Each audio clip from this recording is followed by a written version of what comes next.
Striking Scorpion 82 is sponsored by VoxLink. The VoxLink app pulls all the amazing elements of our hobby into one place. Browse your favourite gaming content, keep up to date with tournaments, hobby classes, conventions, both local and further abroad, and link up with fellow gamers near you. Filter by game and distance, tailor what you want to see, and link up with who you want to play. Don't get isolated from your comrades, battle brother. Use VoxLink to stay in the fight. VoxLink will be free to download and use. At this pre-release stage, you can keep fully updated on developments by following the Kickstarter campaign. This pioneering app is set to take the gaming community by storm, so be the first in line for VoxLink. Link in the video description below.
Right, so welcome to the 1750 points game of Warhammer 40,000. So slightly downsized to usual, just so because Tom's painting up a brand new force here. He's managed to get up to 1750 points, including many of the brand new models here for World Eaters. So a debut for those, debut for World Eaters. Full stop, yeah. Yeah, and the new models as well. So exciting stuff. I've assembled a last alliance of elves and men. No, it's Space Marines here as Imperial Fists and then my Red Scorpions combined together. We're going to run the whole lot as Imperial Fists here for this battle, but they're going to take on the World Eaters in this game.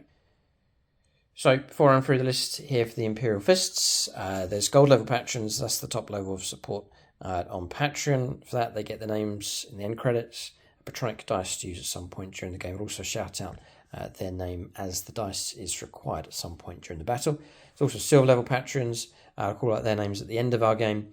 And you can check out the end credits for all the patron supporters, including those supporting at bronze. And all the proceeds go to help SSWG, War Games Club, and also help support the channel as well. So link for that in the video description below. So Imperial Fists here. We're going to put faith in the bolter once again.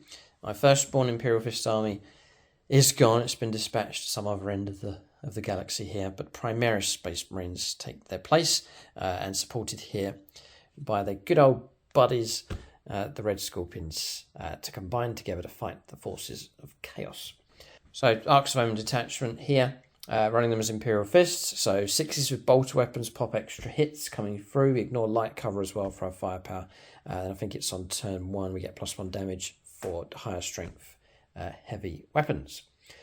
So you get a lot more stuff now. It looks like a 2,000 point army here, but with the points reductions and not having to pay for upgrades and so on, it's increased the volume and size of the army. So running a Gravis Captain here with a Mastercrafted Bolt Rifle, then taking a Lieutenant, then taking a Chaplain on a bike, and it's him that I've made the Warlord here. So Armor Indomitus has been granted to him. So +1 wound, a 2-up armor save, and he can activate a one-off 3+ invulnerable save. I've also given him Imperium Sword. So on the charge, he gets +1 strength and +1 attack, and he can reroll his charges as well. Then for troops, Intercessor squads. Squad here painted up for Imperial Fists, and then a Red Scorpion squad across here. So they're all equipped with auto bolt rifles for 3 shots each, range 24. So squad there and squad there. Then taking heavy intercessors, squad of 5, and then there's the heavier bolter option in there as well. So they're equipped with the Executor as bolt rifles, and the Executor heavy bolter being taken for those.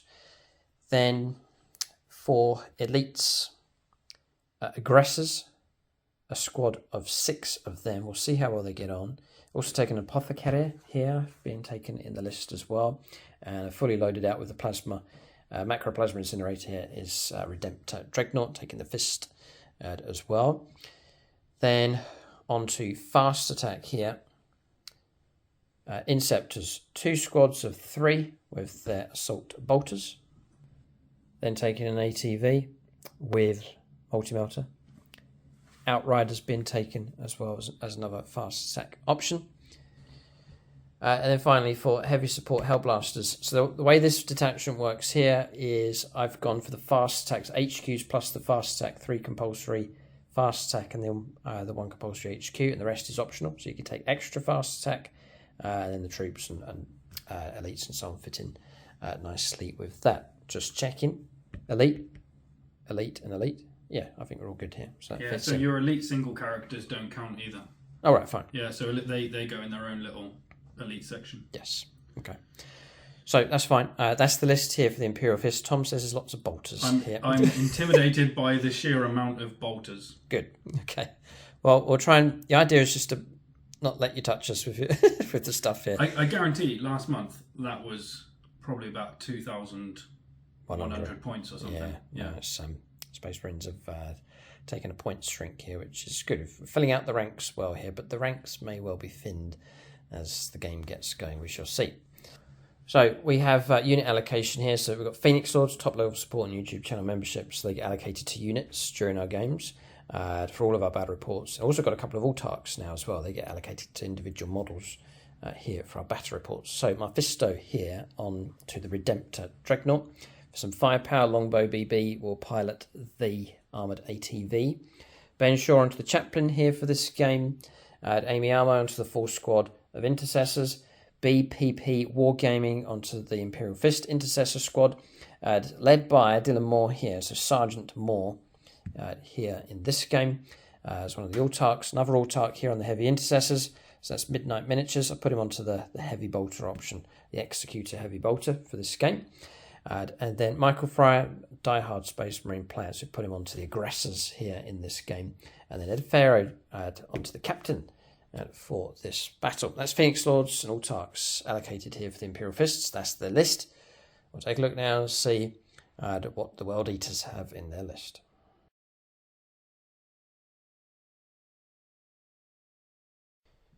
So 1,750 points of World Eaters here. Tom has been rather busy painting up a lot of stuff. Games Workshop very kindly sent some models through ahead of time, and then Tom grabbed the models and has been painting them here fast and effectively here for this battle. So great to see them on the board. And yes, he's managed to get Angron painted up in time. The Imperial Fists let out a gasp of despair here to see this creature on the board. We'll let Tom run through his list. Right, so 1,750 points on the button of World Eaters with a Khorne Demons patrol. So it's an Arcs of Omen detachment with the 3 troops choices, 10-man Jackals and 2 5-man Khorne Berserkers. Okay, so the HQ choices are the Lord Invocatus at the front. Now, I've given him a Relic and a Warlord trait. Angron's going to be my Warlord because he has to be, but I've paid for an extra Relic and Warlord trait. He's got the Helm of Brazing Ire, which is -1 to wound him. And then he's also got Battle Lust, which allows him to heroically intervene 6 inches. And then he fights first as well. So that's a good combo of him. And then his axe ignores invulnerable saves as well. So that's quite a tasty combination.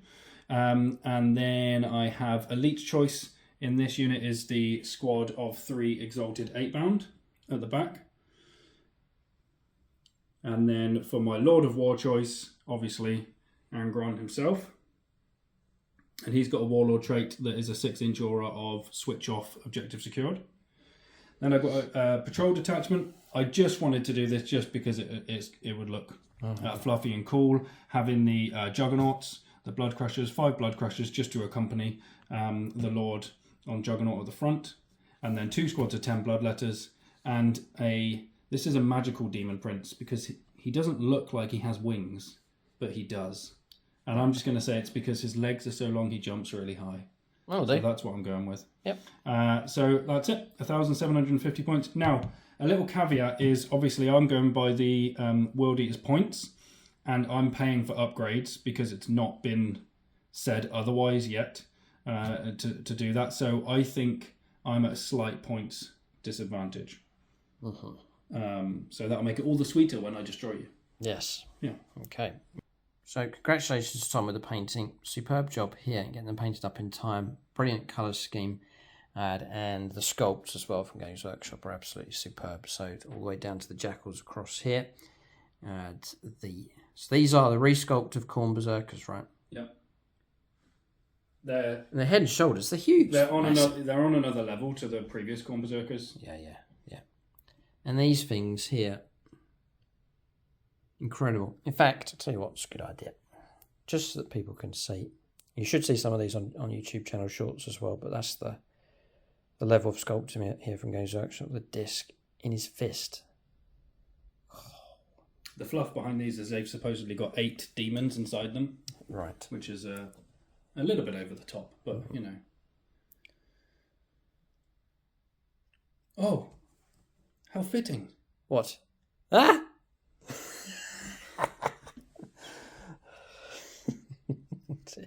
Didn't even think of that. There we go.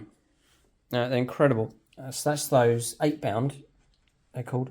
Yeah. And then I'll just they're the Exalted 8-bound, so main difference is they've got a 4-up invulnerable save. Look at them. They're incredible.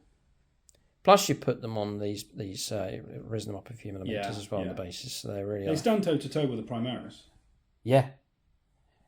Which is strange, considering they're not Primaris. Pick this model up very carefully. There he is. We'll see him on the battlefield during the game, but for one turn. So apparently he can come back. Yeah. Right. Well, the rules will be unravelled. One of my favourite parts of this is the tower, just very lizard-like, superb. Okay. Oh, Phoenix Lords allocated here. Tom's said that Ray Cross should go on the angriest model on the board, so Angron for him. Andreas Stur here at the back on the cavalry. Gut B onto the Demon Prince. Matt Lancaster's a Chaos Space Marine player, so he's gone on to the Invictus. Nope. It's going to get us every single time. I'm just going to say, well, I can't say Lord on Juggernaut because that's a separate model, actually. The Invocators. Right. JP on to Khan the Betrayer. Daniel Cunningham here, anti-Imperial player, who's gone to the Jackals. Here, debut for that unit on the channel. Lucas Brown onto this squad. Nate Miller onto this squad of Khorne Berserkers. And then Chris Comiskey onto the 8-bound here in this game. That's Phoenix Lords allocated to both armies, raring to go. One side, faith in the bolter. The other side, faith in the blade. Yeah. Okay, blood will be shed. We'll see how this goes. We'll go on to scenario and deployment for this battle.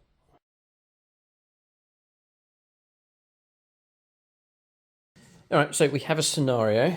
It's called Conversion. It's a Strike Force sized game here from the Arcs of Omen Grand Tournament book here. So deploying from one corner to the next. Imperial Fist, I've used the orange dice here, but Imperial Fist deployment zone runs across here, marked by the orange dice. So we're in this corner. And then Tom's hijacked the Imperial Fist dice here. For his deployment zones are marked by the yellow dice across the other side of the board. So fighting diagonally. Here in this game, there's 5 objectives, 1 dead centre, it's just tucked in amongst the terrain across there.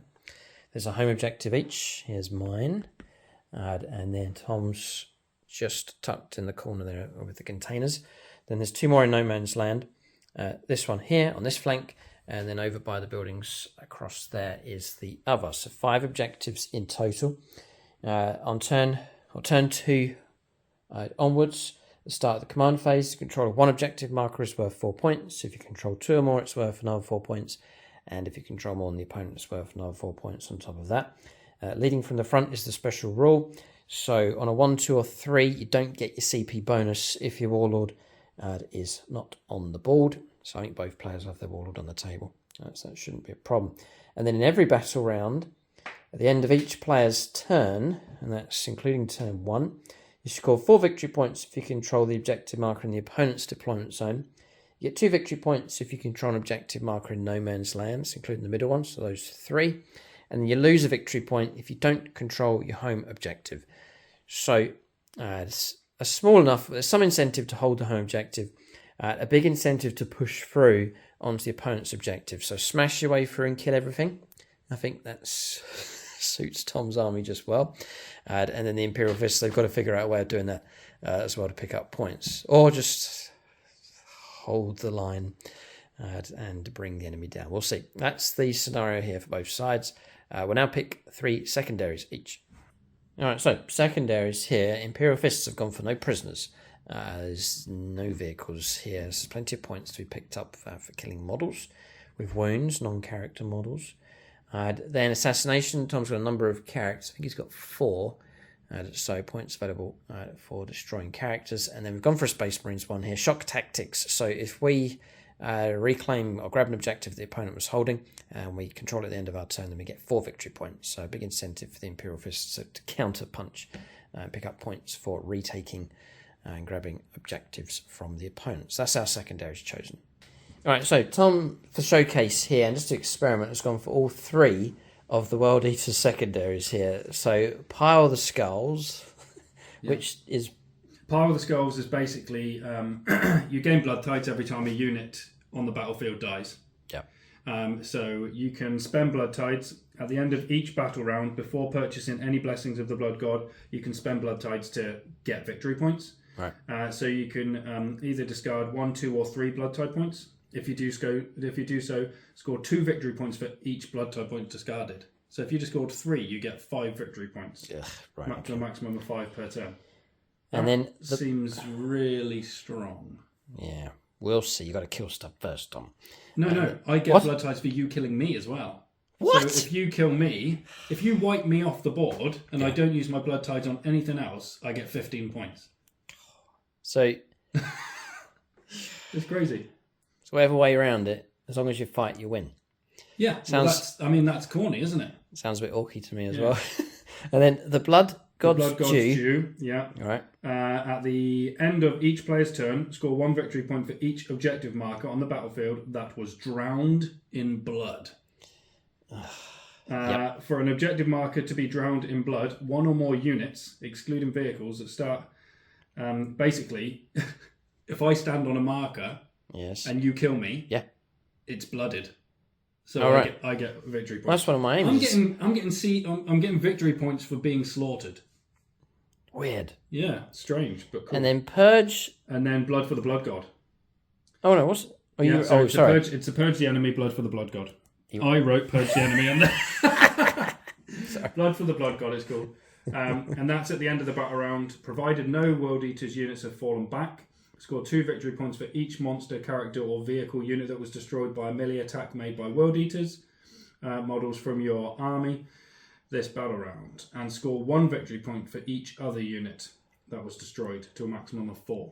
Ugh. Now, the only way that's not particularly good is because they have to be destroyed by World Eaters. Mm-hmm. And not all your army, got it. Like Corn Demons. Okay. But I just wanted to do it just to show off, like, this is World Eaters weekend, so show it off.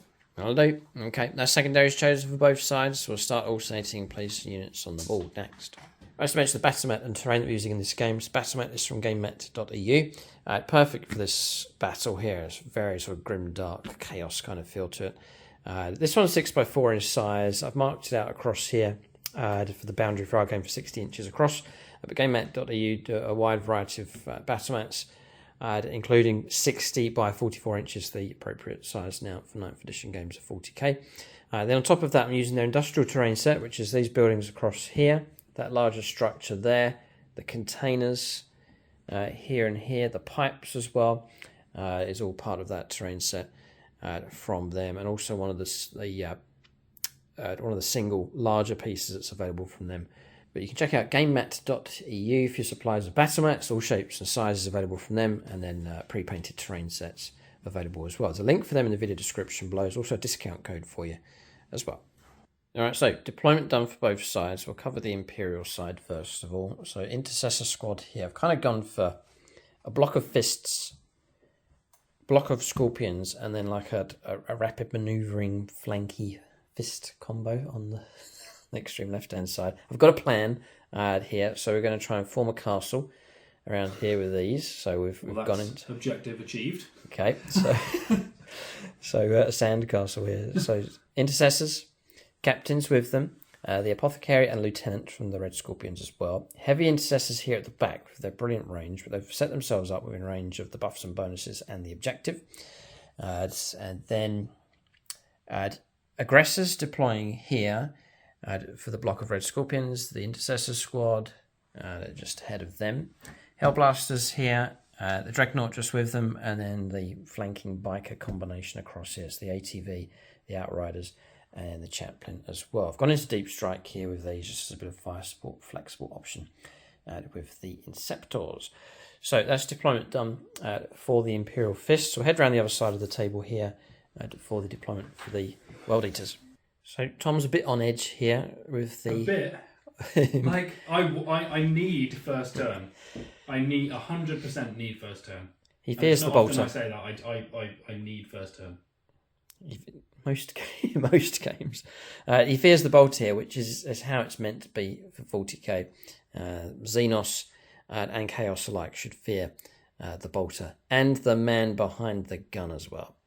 Anyway, so Khorne Cavalry?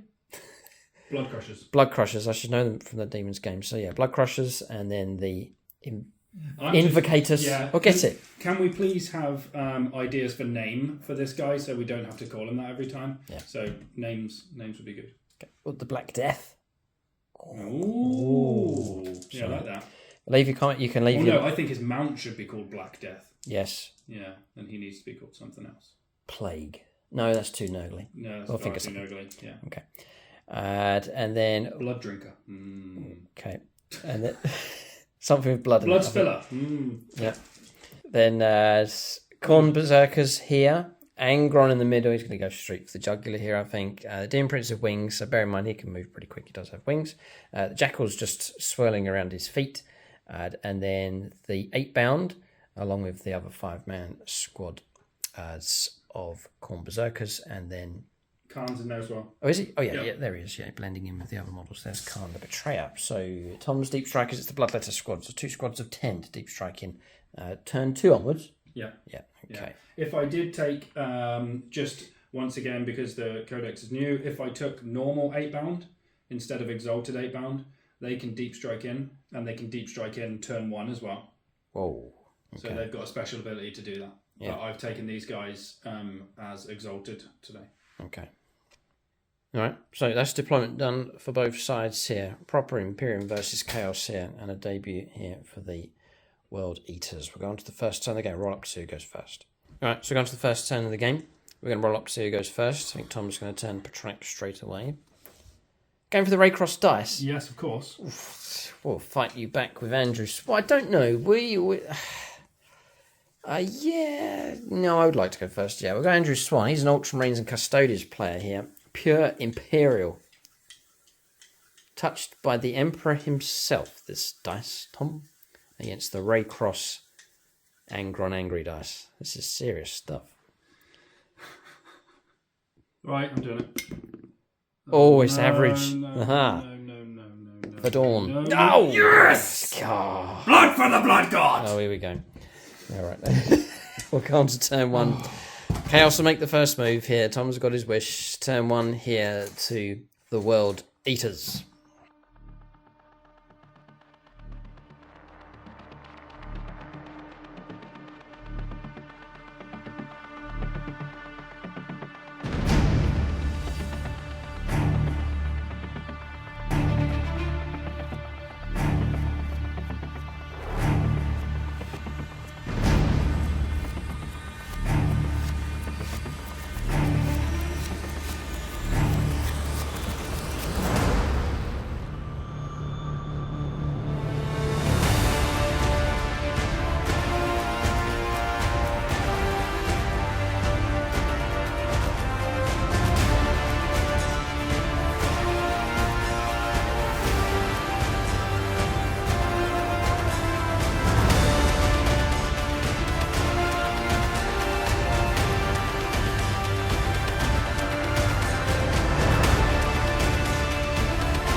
Tom's command phase, Righteous Slaughter's been given to Angron here. So whilst he has a wrathful presence, yes. And in your command phase you can select one of the following abilities to start. This model has that ability until the start of your next command phase. So the first one is World Eaters within 6 inches get +1 attacks. The set, which is Infectious Rage. Then there's Glorious Bloodletting. While another friendly World Eaters unit is within 6 inches of this model, each time a model in that unit makes it a melee attack, reroll hit rolls of 1. Meh, it's alright. And then Righteous Slaughter, this is big. While a unit is within 6 inches of this model, it cannot fall back. So if I any unit, all units. Yeah. So if I get stuck into you over there and try not to kill one model, he cannot fall back, and then he cannot be shot at. Yeah. Which is huge. But I need to try not to kill everything, and with the amount of attacks he gets, it's going to be quite hard. Yeah, I feel sorry for you, Tom. Just try not to kill. It's the struggles. The struggles. Tom thinks he has a turn 1 charge. We shall see. Or let him make his moves. All right, so turn 1, yes, he's made it to there. It's a 16-inch move. 16-inch move, yeah. Well, rightly so. He's geared up for close combat, so there he is. He's quite fragile compared to the other Primarchs, in all honesty. And I'm not just saying that. I mean, obviously that's built in because of the fact that he can be brought back. But he's quite fragile. What? Fragile? Oh, well, the other ones have got like -1 damage and like can get higher invuns and things. Yeah. But he's just a 2-up save, 4-up invuln, 18 wounds, no damage reduction. Right. Can't hide him. So it's... Yeah. And my Space Marine's been cooked up like a cooked breakfast here, ready, ready for him. The master chef. Right, okay, sorry. Right, so he's moved out there 16 inches. I reckon you've got a quite straightforward charge here. I put the aggressors behind the barricade for protection. It actually means that Tom's got a shorter charge to get to them. You made it here, just about 3 inches away. So these have been grabbed by the Berserkers. Khan's with them. 8-bound have moved up. They're quick enough. 9-inch move. It's crazy. Jackals doing their job, patrolling at the back. And then the cavalry sweeping through as well. Now, this is a classic here. For a number of armies that do this, Death Guard have been one of the early armies on the channel to do it. A big, tanky thing, bullet magnet, whilst the rest of the army pushes up. So this could well be a key strategy here for the World Eaters. It's not wise to rely on getting turn 1, though. That's the only thing. I was just hoping for this. Okay. For a spectacle. A spectacle, for sure. We'll go on to any shooting? Nope. Nothing that's in range now. Okay, that's it. End of turn. Yeah, end of turn. All done. Just the 1 charge, then? Here's a double 1 for you. Okay, so literally... Surely I must Overwatch. I need a 5. Yeah, I'll do. Okay, so I'll Overwatch for sure. Do you want me to roll that up now? Do you want to roll your charge? Or that's just... Yeah, I'll do Overwatch here. We'll get the Imperial Fist dice out. All right, just going to Overwatch with these. I think it's well worth it. 36 shots with the Auto Bolt Storm Gauntlets, and then 66 shots with the Frag Storm Grenade Launchers. I'm using the Imperial Fist dice. I'm going to commit this to somebody as well. We'll go for... There's plenty of... Yeah, Chris Heim, Space Marine Player Sisters of Battle. Dedicate it to him. So 6 is rerolling 1s because the captain's nearby. Ooh. And 6 is pop extra hits.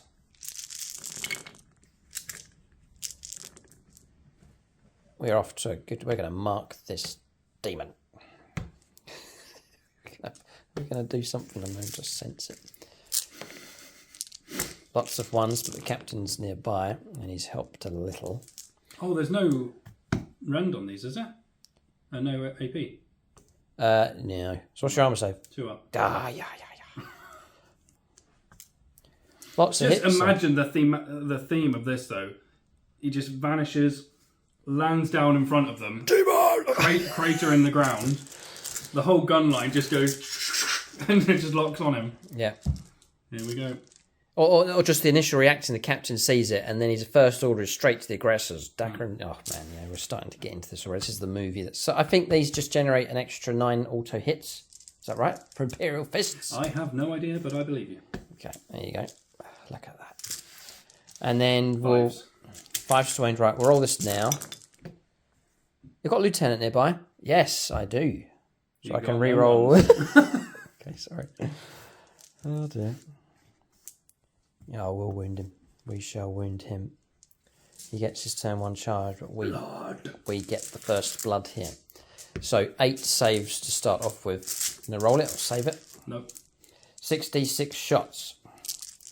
Ragstorm grenade launchers. Okay, so we've got 10, 9, 14, I think, by the looks of it. Yeah, Tom's saying imagine having Angron and Bellicor in the same list. Yeah. Now, these are not bolter weapons, right? So I'm just looking for pure 6s. Yeah. And then I'm trying to win on 5s. Nothing to add to the total. You can reroll the 1 though. Thank you. Oh, okay. 8, wasn't it? 8 2 pluses. Non-patronic. Right, 2 1s. I'm almost tempted. I'm almost tempted to re-roll one of them. What's my bracket? Wounds. We got him. 6 to 9 wounds left. No, I'll be fine. So yeah, Drops to 16. he drops to 16. Yeah, All right. Okay. and then I'll fail my charge. Yeah. Here comes the charge. No, Oof, 6. In he goes. All right, so in he goes. Let's just absorb the moment here. Angron goes in. Immediate impact from him. That's some debut, Tom. That's the debut you want. And this is where I forgot to mention in my command phase he gave himself re-roll all hits as well. Oh, right. Yeah. Just so everyone is aware. So the question is, I need to leave something alive. So when I pile in, I will tap in To those? unit. Yeah, you can decide if you want to pile in with him if you want. But I need to leave models alive to lock me in combat. Yep. And then I will put everything into the aggressors. Right. Yeah, I'm going to heroically intervene with the captain. I think I must. So in he goes. All right. All right, so to help the aggressors, we have gone for transhuman. It's cost me 2 CP because I've got 6 models. It may help somewhat. I reckon still they're going to be wiped out. There's also 6+ feel no pain with the apothecary as well. And I'm going to pop smoke. Okay. And go to ground. Look for 2s. Looking for 2s. Oh, hold on a second. The barricade, does that count for close combat? All right, so before we get ahead of ourselves here, Tom's made the charge in. He's wrapped around, tapped into those. That's fine. Captain's heroically intervened. That's all fine. Now, checking the rules, barricades are pretty good. So number 4, just for your own reference here for games, barricades and fuel pipes, you get a lot of stuff. You get defensive line. So our Overwatch, you can choose. You can go for 5+ on Overwatch, or the other option is to not fire any Overwatch, get +1 to your armor saves. Our Overwatch, so we rolled up some more hits that came through. Tom failed another 2 saves, another 2 1s are rolled on 4 hits that came through. So dropping down to 14. So it's something worth bearing in mind. These other terrain features are bigger and so on, but these are significant enough in games of 40k. Same for the pipes as well. So a couple more wounds caused in Overwatch. They also get heavy cover here. Now for heavy cover, as long as you haven't charged, you get +1 to your armor saves in close combat. So Tom's AP -4, it means it gives us some kind of chance of rolling some 6s for saves with the aggressors. So that's all been resolved. The barricade has shortened the charge distance, but it has offered some level of protection, enhanced the Overwatch of the aggressor squad. Played transhuman, as we've already mentioned. Tom's going to split his attacks. He's going to go after the captain and the aggressors at the same time. So we'll go with the aggressors first. Tom just wants to spill blood. Yes, hitting on 2s and re-rolling for himself. Yeah. Yep. 6s don't do anything. And then now I'm wounded on 4s. Yeah. Come back. This is a big roll. It was terrible. Whoa. Oh, transhuman's huge. It was terrible. Yeah, it saved you 4. Whoa. So I'm going to... This is quite significant here. Aggressors. I'm going to spend a CP to try and get another one through. Yeah. And it goes through. So 3 plus. Yeah. Okay. So I now get a chance to save on 6s. This is some combat taking place already. We'll go for Marcus Anthony, another Imperial player. A single 6, or any 6 would be great. Oh, I got one. Okay, so 2 have taken damage. They may not die yet here. D3, so that's 5. 5 wounds on one. And 4 on the other. 4 on another. Okay, so Apothecary here. No, that model's been slain for sure. And then the other one. Oh, sorry, I should have rolled 4. But I've rolled 5 and they've all failed anyway. So that is 2 models slain. And then... Oh, that's right. So 1, 2... Okay. Then into the captain. All hit. Uh-oh. All wound. What a brave captain he is. Stepping outside of the barricade to intervene on behalf of the aggressor squad. That is noble. And foolhardy at the same time. So 5 saves. Yeah. I'll go Patronic again. Is there an Imperial friend? Yes, Nicholas Lucas. Imperial plaid Grey Knights and Imperial Knights. 4 pluses. Come on. Right.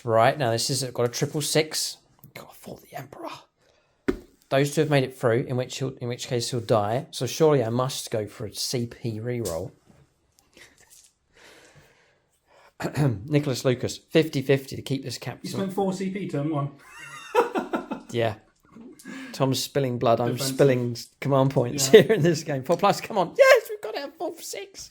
Right, so damage of... I don't know, like, even I bring a guy like this, you still do it to me. Sorry. 3 wounds. 5 wounds. 5 wounds. Yeah. No more. 3 plus 2. D3 plus... Yeah, 5. D3 plus 3.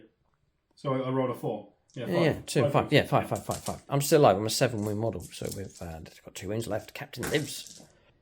Whew, boy, okay. So damage taken could have been a whole lot worse. The line holds for now, but Angron is in the heart of this force here. So that's Tom's attacks done. We'll fight back here. All right, so we're going to fight back with the aggressors. 4 attacks... 3 attacks each, plus 1 because we would charge. That squad leader gets an extra one, actually, so add that one in. We've played our last CP. We've burnt out all of them here. We've played Gene-wrought Might. 6s to hit will auto wound with the Bolt Storm Gauntlets. We're looking for 4s to hit because it's -1 with these Power Fists hit. 6s would be brilliant. And we get a few. Okay, so those will also wound. Then we're going to reroll our 1s for the captain. Take away all the 1s, 2s, and 3s. That was a 6 that was rolled, so that's auto wounded. And then we're going to try and wound on 3s here. All right, so the damage 2 each time. There's 7 saves to make. AP -3, so down to the inbound save here at 4 plus. And Tom's rolled well. 2 through. 2 through. 4 wounds caused. 10 left. Dropping down to 10.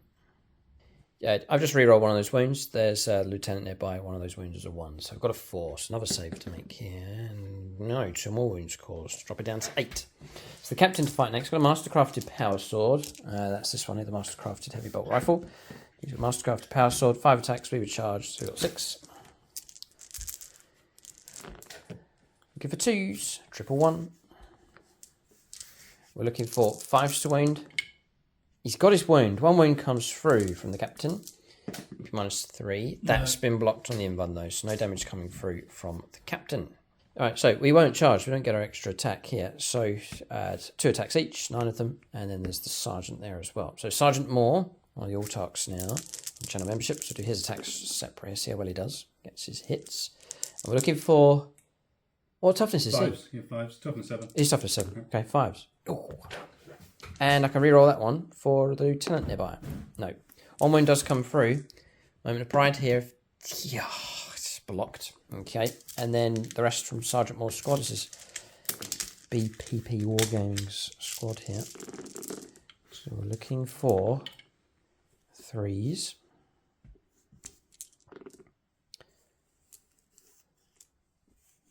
Any wounds will do. We're looking for 5s to wound, combat knives drawn, and rerolling ones. Fighting tooth and nail here, the Imperial Fists. 5 saves of 2+. 2 ones. Oh, 2 more ones. Okay, dropping down to 6 wounds left. Angron taking heavy damage here. Multiple Imperial units fighting against him. That's all my attacks done. There's not going to be any kind of morale. So you're saying that there's rules for getting locked in against Yeah, you can't him fall back. at all. Just there's not even a roll off. Yeah, you can't fall back. We're all stuck in combat. Nice. Okay, so let's pin down a large chunk of this Imperial Fist force. Okay, and with that, the turn comes to an end. So we're locked in combat completely. So we just cannot escape unless you choose to leave. Yeah. Or Well, as the rules say, while a unit is within 6 inches of this model, that unit cannot fall back. right. Until my next command phase. And then I can select that again if I want, or select a different one. Yeah. Okay. And do you have rules where you can fall back and charge and all that kind of stuff? Or just... He can, I think, but I'm just guessing he can. But he may not even be able to. Yeah, we'll check to see. Yeah. Imperial Fists have got a turn coming up. They've got a large chunk of their army locked in close combat, but despite that, they're fighting well enough. The downside is that we're stuck in close combat, and Tom will strike first when it comes round to our turn for close combat, unless we send more units in, but it could be, it could become like a big tar pit here and get completely locked in. Imagine that, half an army stuck in close combat whilst the rest moves up. Oh boy, we've got things to try and figure out here with the Imperial Fist, but hope for sure we've stood the initial assault from Angron himself. We're going to turn 1 for the Imperial Fists next.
All right, so we're on turn 1 for the Imperial Fists. It's rouse fine from last turn. No points picked up. Tom's points were going to be here if he'd done better in close combat, killed the captain and so on. I did fine in close combat. So, no. You just did better with saving. Yeah. Little bits here and there, like the barricade helped. And then transhuman helped as well. So all those little things that were stacking up helped to just negate the damage coming through. But we'll go on to our move here with the Imperial Fists. Plenty of options available. These units are locked down in close combat. We've got a large chunk across here that's free to move. We can't just focus on him though. There's a lot of nasty stuff moving up. So Imperial Fists need to keep the main game plan in mind. All right, so turn 1 for the Imperial Fists. In the unit rundown, the army rundown, didn't go through listing this. Its mantra strength has been taken for the chaplain, which is rolled up and got a 3, so that's gone off. That's +1 to his attacks and strength, and +1 damage as well for him as he gears himself up potentially to try and come to the rescue here for his Space Marine brethren. He's moved around 14 inches from around here. It's the Warlord here for this force. Locked in close combat with all of these. Holding position here, they actually have some firepower they can do. Range 42 with their Executor bolt weapons, firing down in that direction. And then sticking to the plan, so rolling around the terrain across here. Intercessors rolled a 2 for their advance. They haven't quite reached the objective, but some of them move around the corner. They can shoot with their assault weapons. Hellblasters have done a regular move. Dreadnought, regular move. The Bikers have made a regular move, and again, not in range of the objective. And the ATV has swung around to lend some firepower support around that corner. And then down here, Apothecary's been busy. The 1 CP that I regained, he used that to restore an aggressor, and he put just the 1 wound back onto the captain. So that's movement done. We'll go on to shooting phase next. We'll do the obvious ones first of all. Bolt pistols. Sergeant Moore to lead the way. Gets his hit and pops an extra. So bolter weapon. Trying to wound. No wounds coming through from him. Then the other 9. Rerolling ones for the captain. They've all hit. 5 to wound. Rerolling ones for the lieutenant. And there's 4 saves here. Yep, all pass. Passed all those on 2+. Okay. So then the captain, no bolt pistol for him. Aggressors, no close combat. Shooting weapons that can be fired in close combat. So that's all the firepower that I had done against Angron there. Right, it's going to fire these. They're quite rarely seen, these ones. They're amazing models, but they're not too popular. Firepower's okay, but it's quite low quantity coming through. It's Executor Heavy Bolter. So this is the Autarch here, and it's Midnight Miniatures, so he's going to fire his weapon on sentry duty on top of the container. 2 shots. You reckon 6s will pop extra hits. They're going to fire all the way down here, range 42, into the Corn Berserkers. 3s. 2 hits and pops an extra. Toughness 4. 3s to wound, strength 5. Triple 2. That is such a shame. Okay, failed. That was a moment of glory potentially there, but no. And then the other 4 firing through. Really checked the range already. We're too far away from the captain. Sadly, we pop an extra hit though. With 6, and then we'll try and wound here. Again, these are strength 5, so 3s to wound. The lieutenant is nearby, and he does help.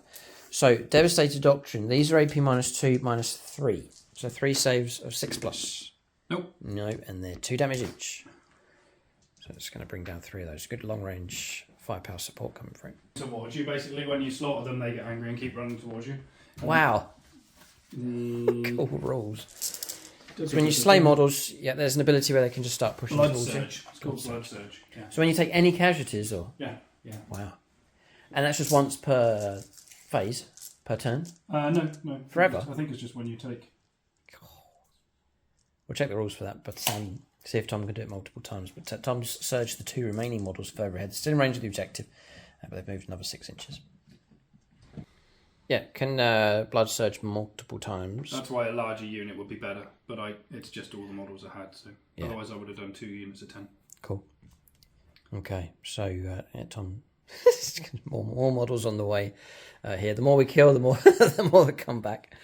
Oh, there's no stopping them here. We'll press on. Good fight. Not too bad from these here. The heavy intercessors at the back. So we've got plenty of firepower around here. I reckon we'll go into the cavalry. Shots available. Going to offload the Redemptor Dreadnought into the cavalry. D6 shots. Tom's 4 wounds each, so it's not worth me going for damage 3. We do get +1 damage, but that's only on turn 1 with heavy weapons, but it's only against vehicles and buildings, so not in this case. So we may as well just go for standard. So number of shots, 5. Okay, and we'll dedicate this one. We'll go Nathan Paxton, Ultramarines player. All the firepower from the Dreadnought. Okay, so we're too far away for any kind of buffs and bonuses. So 4 hits come through. Toughness 5, I'm guessing. Yep. 3's to wound. They've all wounded. So these are AP minus. I ignore AP. Okay. Demons, so how many? 4 of them. 4 ops. Fail 2. Okay, so it's going to destroy one of the models. Here, 4 damage in total coming through. Tom's got 3 CP if he wants to CP reroll. No, okay, so 1 model slain. Frankstorm grenade launchers. 8 shots.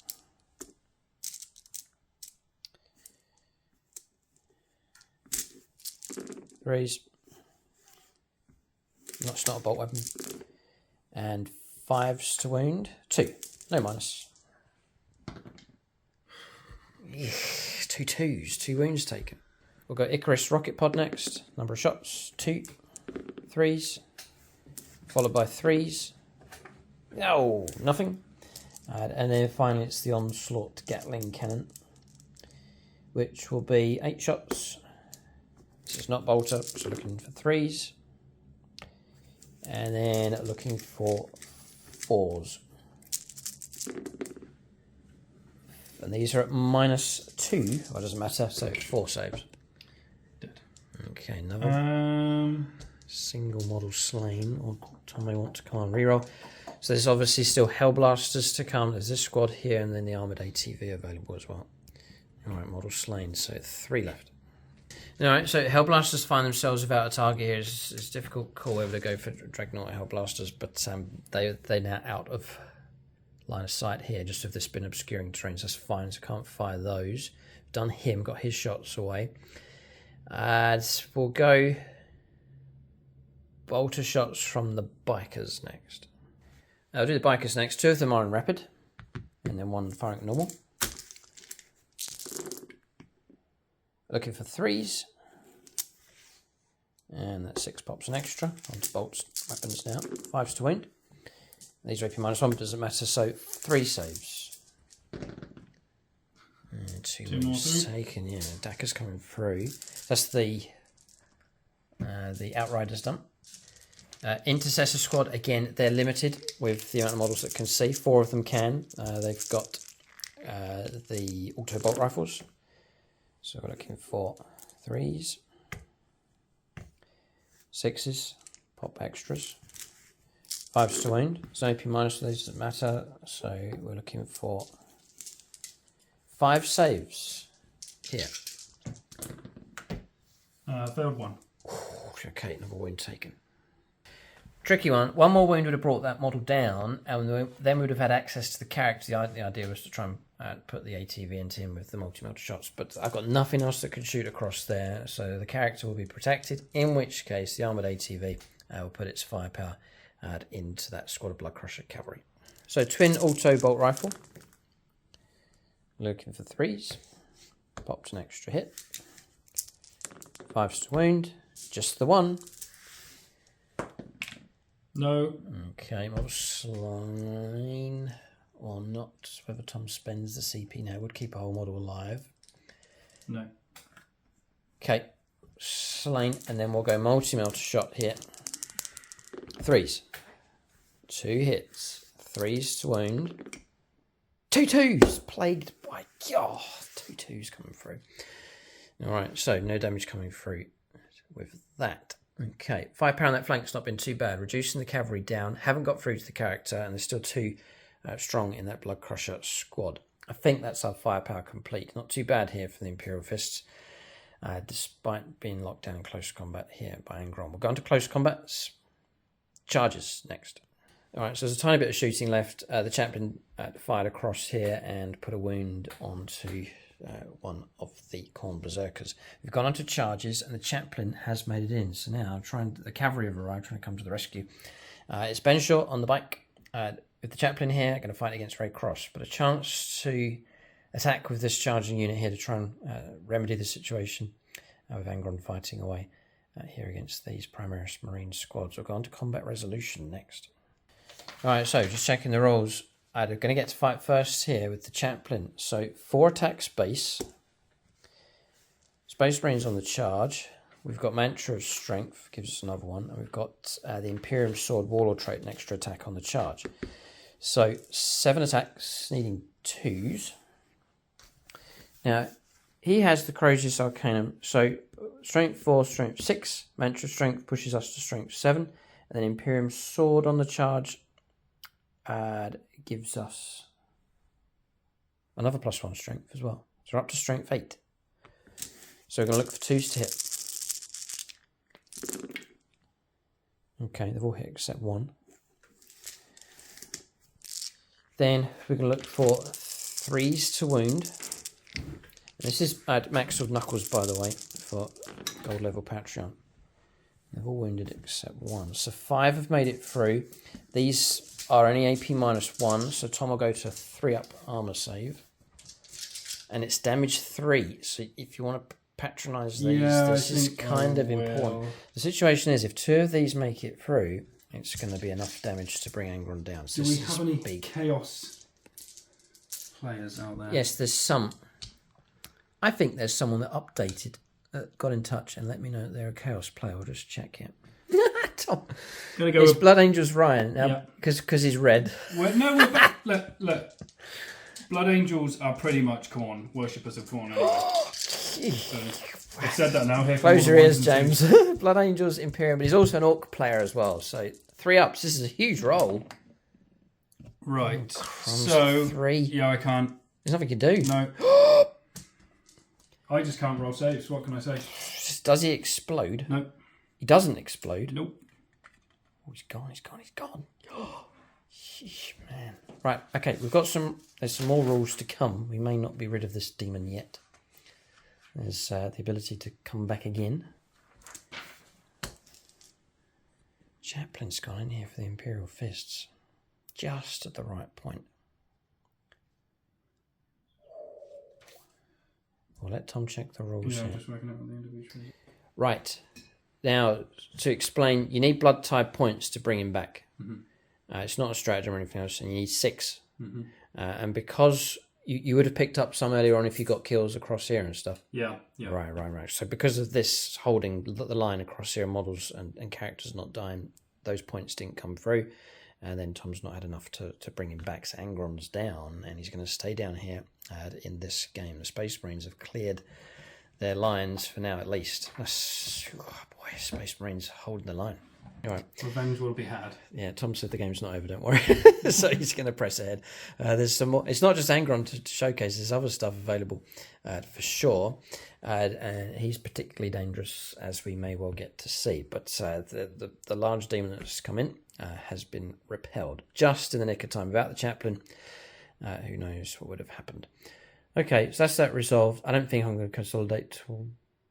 Yeah, I might. Yeah, to try and... Yeah, we'll think about this one. All right, so we've shifted across there. Whether it's going to help very much, we'll have to see. The chaplain parking the bike across the way to try and do something to stem the tide. All right, turn comes to end. We'll calculate if any points that come through for the Space Marines. No morale to resolve here. But the line for now holds at least. All right, we're just calculating points here. Just to explain, it 2 blood type points. But I got 2 blood type points for Angron. Because 1 because he died, and 2 because a monster died. Right. So that's 1. But I continue to gain blood tides throughout the game when other things die. And as soon as you get to 6, so bring him back to 6. I spend them at the end of a phase and bring him back in. So where does he come? It's deep strikes. Yeah. Oh no way! That's insane. Comes back on with 8 wounds. Right. The rule. It was great rules. Very, very cool. I mean, it depends on what I want to do now, because in theory, at the end of the battle round, I could spend the 2 blood tides there to do something else to give myself 4 victory points. Oh, I see. And then I would gain 1 for that objective being bloodied. Yeah. But I don't know. I want to bring Angron back, so nope. Yeah. So that's. I don't think I get any points from the first battle round. So we're seeing here, Angron's theme is he may not be as fully loaded out and protected as perhaps as other Demon Primarchs, but he has this comeback ability, which is very, very cool. Great rules. And you have to sort of weigh up what you're going to do with your points. Tom's got the conundrum here. Does he spend it to get victory points? There's other abilities he can get, or try and bring Angron back. But very cool stuff here. So Imperial Fist is rid of the demon for now, but he perhaps darts off back into the darkness to come back again. So what's the fluff? Does he... So he dies or he disappears? Yeah, so the fluff is in the Siege of Terror. Spoilers, just people, time to mute. In the Siege of Terror, he gets annihilated like 3 times and just keeps coming back. Like the whole gun line on the Siege of Terror opens up into him. He evaporates, and then he forms back together. Right. So he so it's not like he dies and gets back up. He just sort of... He's a demon. You can't kill him. Yeah. Cannot be banished. Imperial Fists need to keep an eye over their shoulder here. The demon is down but not gone. So I was going to give myself 4 points for Assassinate, but we'll leave those points. It's only scored at the end of the game. We may well see Angron still alive at the end of the battle. No prisoners yet. Some points will come through once that tally gets going. Just off the mark with that. And shock tactics, nothing been picked up. So we'll go on to turn 2 now for the forces of the World Eaters.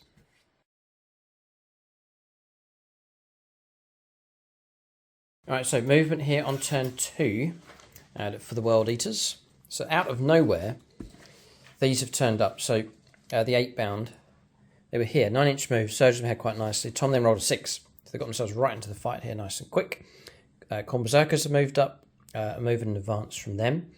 Bloodletters then taking their place to land on the objective. Tom's picked up 12 points at primaries, really healthy here for controlling 1, 2, and the central objective. So Angron's down, but points-wise, controlling a good chunk of the board and the points coming in. Khan the Betrayers here as well.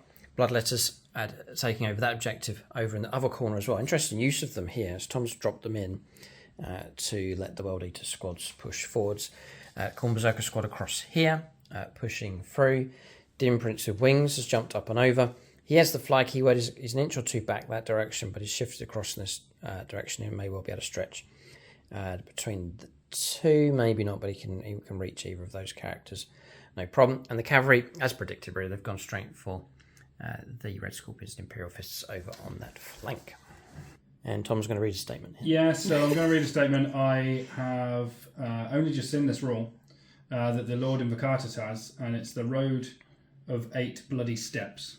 At the start of the first battle round, before the first turn begins, you can select up to 2 friendly World Eaters core units, and they get to move. Oh, man. And I didn't do it. Oh! Note to So self for next time. That would have meant these guys would now be here. Yep. And and possibly if I'd seen it, he's so useful then, you could tactically. and the 8 bound would get a 9-inch pre-game move, and then a 9-inch normal move, and then charge. Oh, maybe. So I maybe fell asleep on that one a little bit. It's like when the rules first come out, it's like a gold rush. Yeah. Everyone uses them, and then before the FAQ comes along, Yeah. shop take the fun away. But he is a useful unit for sure. Very interesting, yeah. So sometimes it might be a case of you having larger squads to give these buffs and bonuses. Not only that, the Lord Invocatus leading the charge, while a World Eater's core unit is within 6 inches of this model, each time that unit is selected to move or advance until the end of the phase, it's got 2 inches extra move, so I'll be moving up a little bit. All right, well, go ahead. Because I've got an extra 2 inches there. That's it. The chaplain shouts, "You shall not pass." For a while. Okay. Right, that's movement done. And Jackals, they've shifted across. They're all a 3 for their advance. Tom Command re-rolled and got a 5, so they've hopped over onto that objective. So Jackals moving up. Bloodletter's going across here. So this is the way it's been organised. Softer stuff at the back to hold objectives, and then pushing up here with the World Eater squads. Hyper-aggressive against the Imperial Fists. Now, casualties may well come through, but tactically, Tom's keeping the Imperial forces backed up over in that corner. That's good for bringing points in. So Tom did well to hold back the salt there, because how long did Angron take to paint and then the model being brought down? But what we're looking at here, I think at least we could say there's great potential here with these rules of different combos that you can do. If I'd seen the extra movements, then that would have been... And do you know what? I knew that was a rule because I'd seen leaks before online about it, and I saw that it was possible to get a first turn charge with some things, and I just completely slipped my mind. Yeah. So yeah, that would be... I'm seeing the potential of these units just really just getting up into the face of the opponent very, very quick. My final league list, I would like to have 2 squads of 8 bound, exalted 8 bound of 3 each, and then a squad of 6 normal 8 bound. Whoa. So you imagine the squad of 6 moving 9, then moving 9 again. And it kind of breaks the mould of just, the fast armies is all Harlequins, There's other armies that can move up nice and quick around the table, which will mix things up very nicely indeed. So I have to say again, look at the way these models fit in with the terrain here and the board. Amazing. Okay. Surprisingly, I actually have some shooting to do. Go ahead. Yeah, I've got a whopping 3 bolt pistols into your character here. Did they advance? No, they just... No. They added 2 in... Oh. You mind to go back the 2 because it's when you advance or move. No, they didn't advance. They moved from here. Yeah. They're really here. Yeah, no, so they're good. So 1 hit. Demon Prince allows rerolls, and then 1 wound. On the chaplain. No rend. No AP. Past the 6. Plasma pistol. Into the chaplain. Yes. Go ahead. Supercharge. No, I'm not going to do it. I'm not going to James it. Hits James. and wounds. James it. 4 up. No, take a wound. Been marked. I don't think. No. Oh, I've got a bolt pistol from the Lord Invocatus. That misses. Right, and then. I'm sorry. What? The other thing is the games might have a good pace with these because you don't have psychers, right? No. And then shooting's often quite minimal. Yeah. So really it's move, charge and fight. I will need to get some shooting in the list because the one downside of my demons all the time is I end up just charging a gun line. Mm-hmm. So surprisingly, a World Eater's Demon Prince has an Infernal Cannon. Right. Which is heavy 3, strength 5, -2 for 2 damage. And we'll go into him? Yep. Oh. So hit on 2s. Cool. All hit. Wounded on 4s, toughness 5. Mm-hmm. All wound. Oh. So all -2 AP. 3 up, 4 up, 4 up in one zone.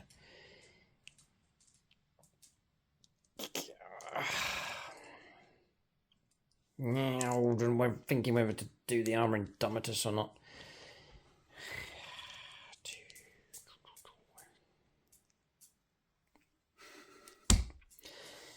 I mean, potentially, if I charge him, you don't get an invuln. I know. So we'll take the armor indomitus now. Yeah. Oh, it helped. We blocked all of it. You took the trap. Yeah, okay. Right. Any other shooting? No. I think that is it. All right. Okay. So we've got charges. There's lots of charges available here. Tom's charges. They're not available to charge. We've got charges here, here, and here. Yeah. So he's going to start the charge first. So where is he he going to go into your captain? Oh right. No Overwatch then. So away you go. 8. And he gets +2 to his charge as well. Oh, miles in.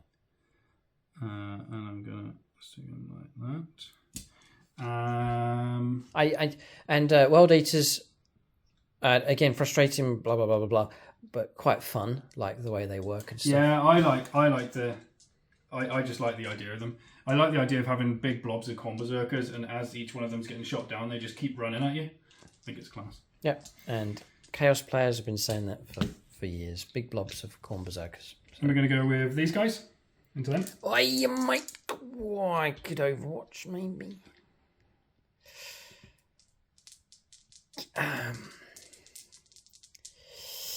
Sure.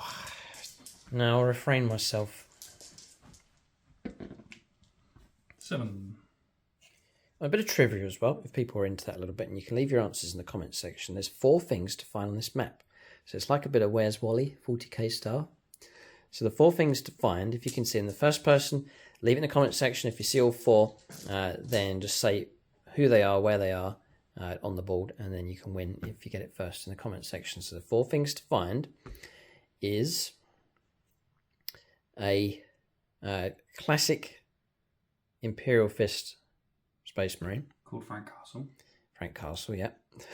Who established that in the previous game. So if you can see him on the board, I can see him from where I'm looking here. If you can see him, then put him in the comment section. And then it's the cat, the CAT from the Space Hulk board game. So the cat is somewhere on the board as well. Most of our games here. And then there is the Blood Angels Terminator sitting on the throne. He's somewhere on the board as well. And then finally the Slain Terminator here from it's actually the model you get at the base of one of the Tyrannid monsters, but he's on the board as well. It's a Slain Terminator lying on the ground, and again I can see him from here. So if you can see those at some point during the game, or you can see them now, or if you have seen them, then put it in the comment section and where they are, and well, it's a bit of pride whoever can see them first. Whoever has the sharpest eyes can pick that up. Okay, so Number of people have been leaving comments saying, why is there a wandering Imperial Fist model on the board? He is a ghost from the firstborn army that I had. He wanders the board. Frank Castle, apparently, Tom's named him. So, Frank the Wanderer. Corn berserkers into your chaplain. Yeah. Go ahead. And there you go. Do they get a base plus to their charge as well? They get a +2 because of him. Ah, again, Yeah, him. because he's got +2 to move and charge. Yeah. So what's that? 9. Yeah, through the gap between the dim prints and lapping around the chaplain.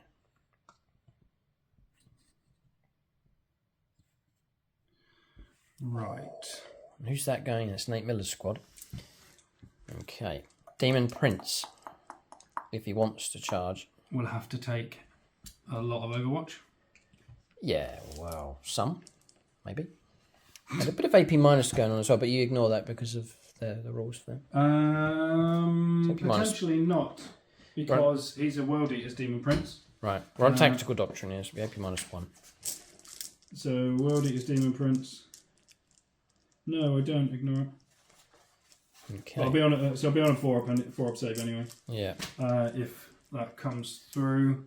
But I don't know whether I've got enough wounds to tank all that.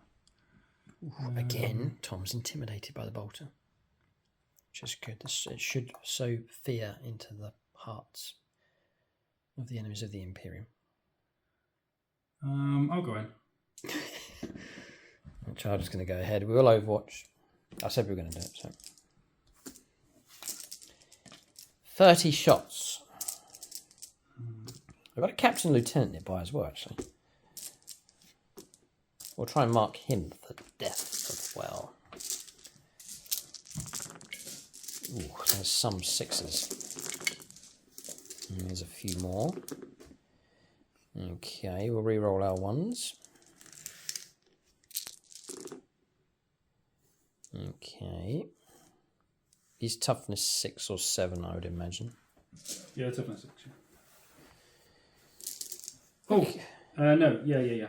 He's not a World Eater's Demon Prince. He's in the patrol detachment. Bonuses for terrain. I'm not wholly within. This unit's crossed out of there because we went into combat against Angron, so that we don't get any bonuses like the 5+ for Overwatch and so on, if that's available. So those 7 have come through, and those 7 generate 7 more hits coming through. 5 to wound. Rerolling 1s for the Lieutenant. Oh, there's loads of 4s. There's a heap of 4s. Oh no, just the 2. Just the 2, Tom. Could have been a whole lot worse. It wasn't worth the CP, I don't think. Do we mark him or not? Yep. We do. All right, so some wounds do come through. All right, drop it down to 6. Interesting. 6 wounds remain. Right. So I can't interrupt play. Tom is free to fight first across the board here. So I'll fight with him first, because I want to take away your... Rerolls, yeah, got it. Yeah. Rerolls. This should be straightforward. I've got 3 wounds left. Tom's going to fight here with a weapon called Coward's Bane. Yep, so hitting on 2s. And then we are wounding on 3s, because it's strength 7 on the charge. Okay. So that's all of those. It's -3 AP and no invuln saves allowed. Oh, no. Yeah. And how many? 6. Oh. Damage? Damage is 2 damage each. Need a load of 6s. I may as well just go Imperial as much as we can. Using all my Imperial friends. Here's Scott Costello, Blood Angels player. None. No, he's gone. Captain slain. Bravery gets you killed quicker in the realm of Warhammer 40,000. Captain slain, he's gone.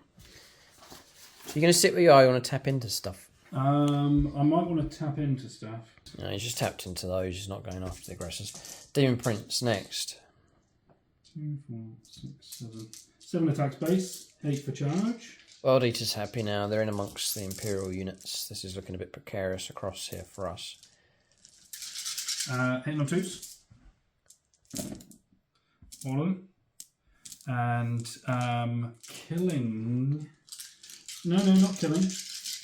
We are strength 10 with the axe, so 2s. 2s, yeah. But. God, look at that. Transhuman would have been good. 3, 6. So that's 7 saves at -2. Right. But they're all 3 damage each. Ouch. And how many wounds did he take? How many did you 3. file? Yeah, now Tom's only asking because of the apothecary, but it's just tons of wounds coming through, so he's gone.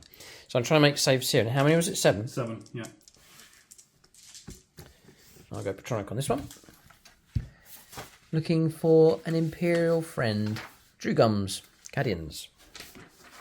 Cadiab still stands. 3 damage each. Yeah, half the squad's been obliterated here. Feel the pain. Yeah, right. And what's the damage? Damage 3. 2? 3. Damage 3? Yeah. Right, so there's 5. First one? Dead. Almost. 6 damage 2. Come on, Apothecary. Dead. Sorry, Apothecary? Sounding bad. Dead. Should I say dead every time? Dead. All of them? Yeah, go on, 5, gone. We tried. Yeah, I can string-a-ling ding. Well. Welly Wellington. Well. Let me think. No, we'll hold back the demon. Do that. Alright, so 5 slain. That's nasty enough. Half the squad cut down. Tom will be happy enough with that result. Then we're going to go over to the Chaplain. Yeah, I'd love to survive this. I'm going to spend CP for gory dismemberment, and 6s to wound are immortal as well. So we shall go with that. I think I said at the start of the game we don't want to get into close combat against these guys. So this is starting to pay off now, Tom.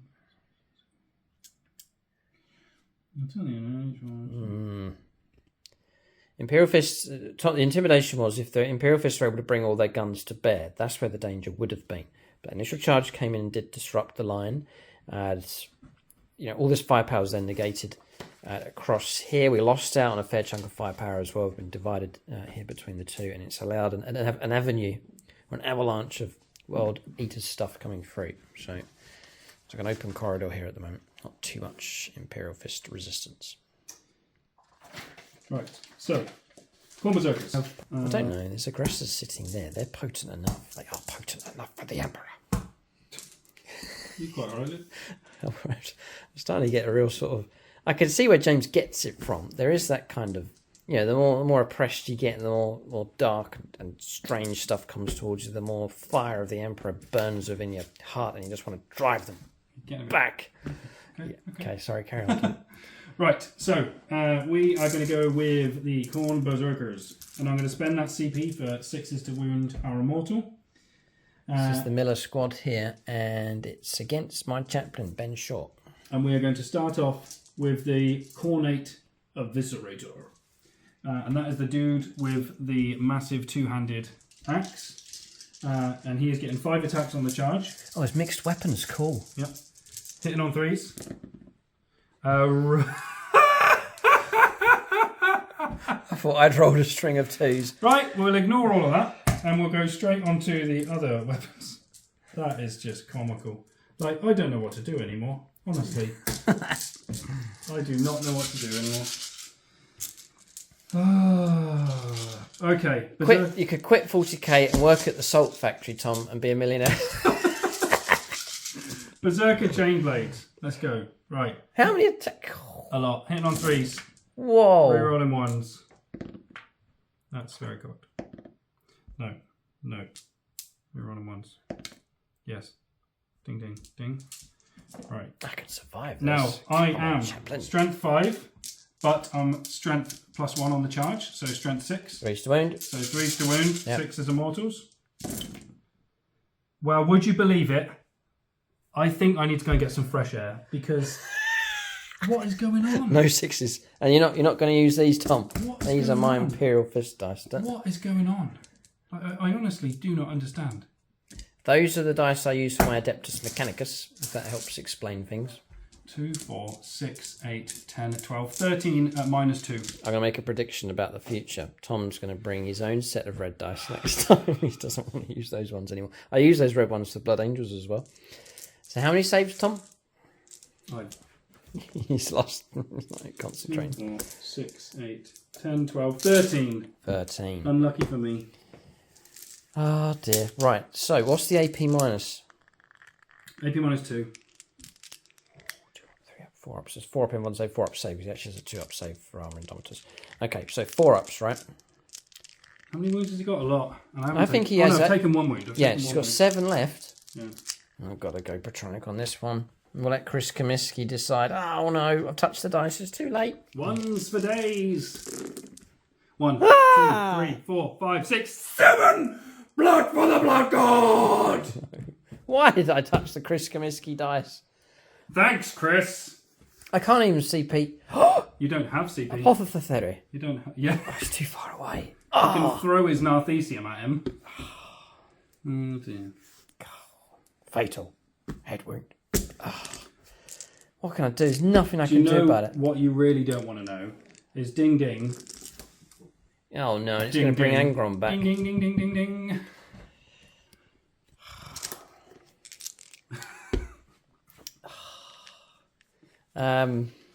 Well, at least it made me smile after those rolls. I'm just looking. If I'd have picked someone else. Chris will never betray me. Oh no, that's tragic. Chaplin's gone. I've got no CP to fight as well. Oh, tragedy. Absolute tragedy. I'm trying to just checking.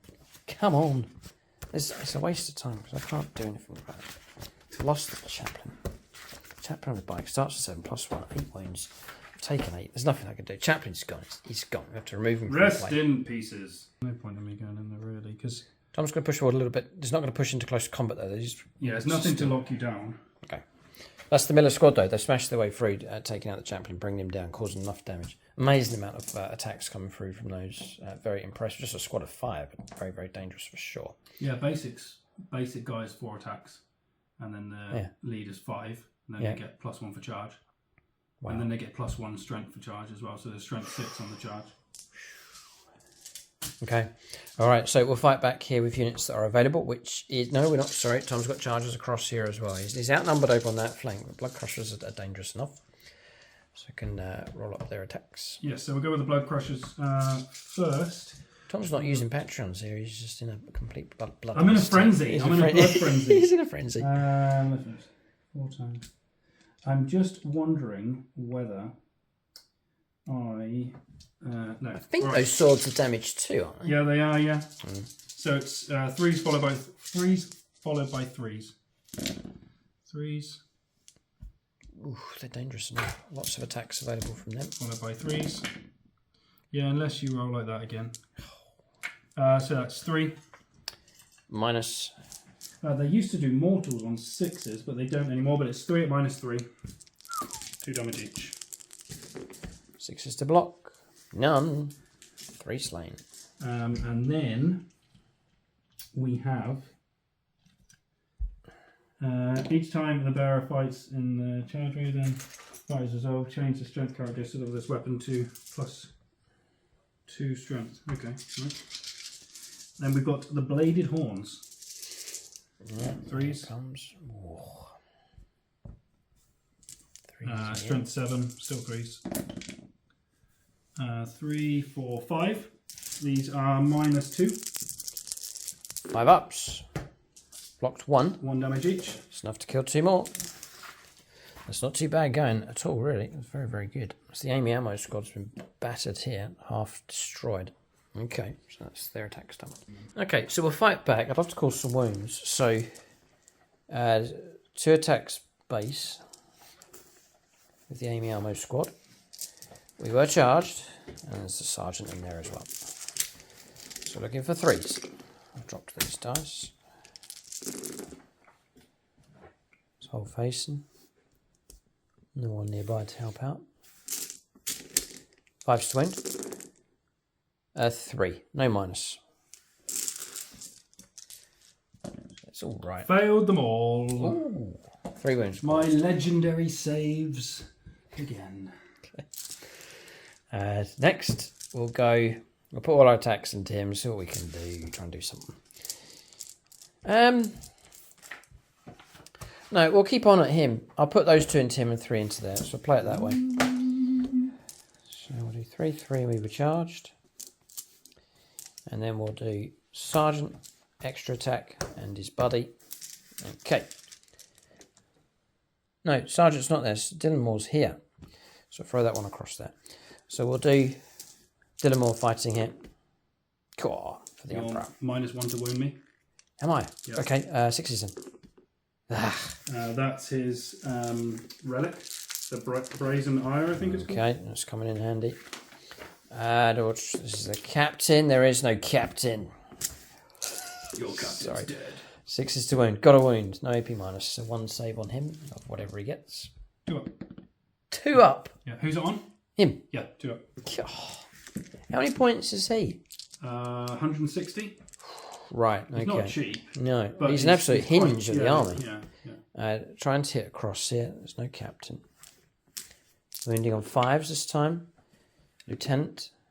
Just the 1 comes through. No minus on the Demon Prince. Oh, we've wounded him. Dropping down to 5. Just going to double check. Just some further thoughts about Angron, right? Throwing him in. If you can get over the initial...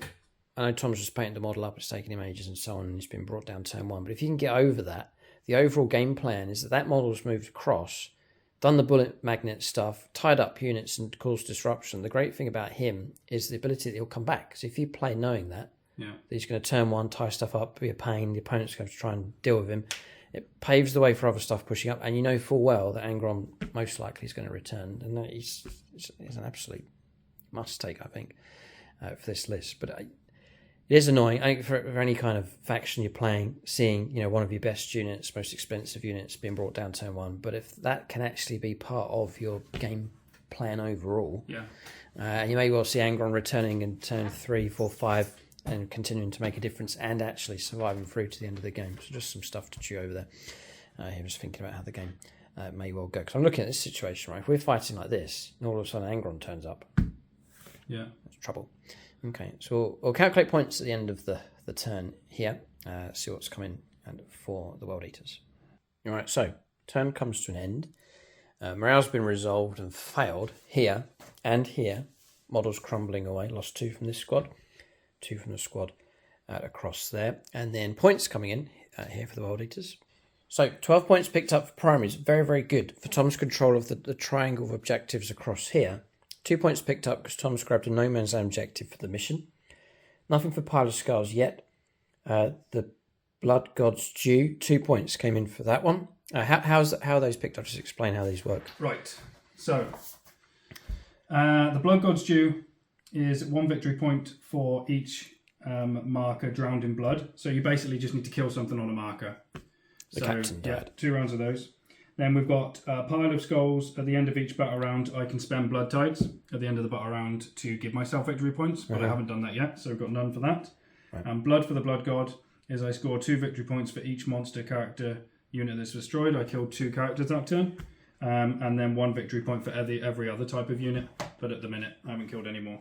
Yeah, it's just characters Tom's picked out here.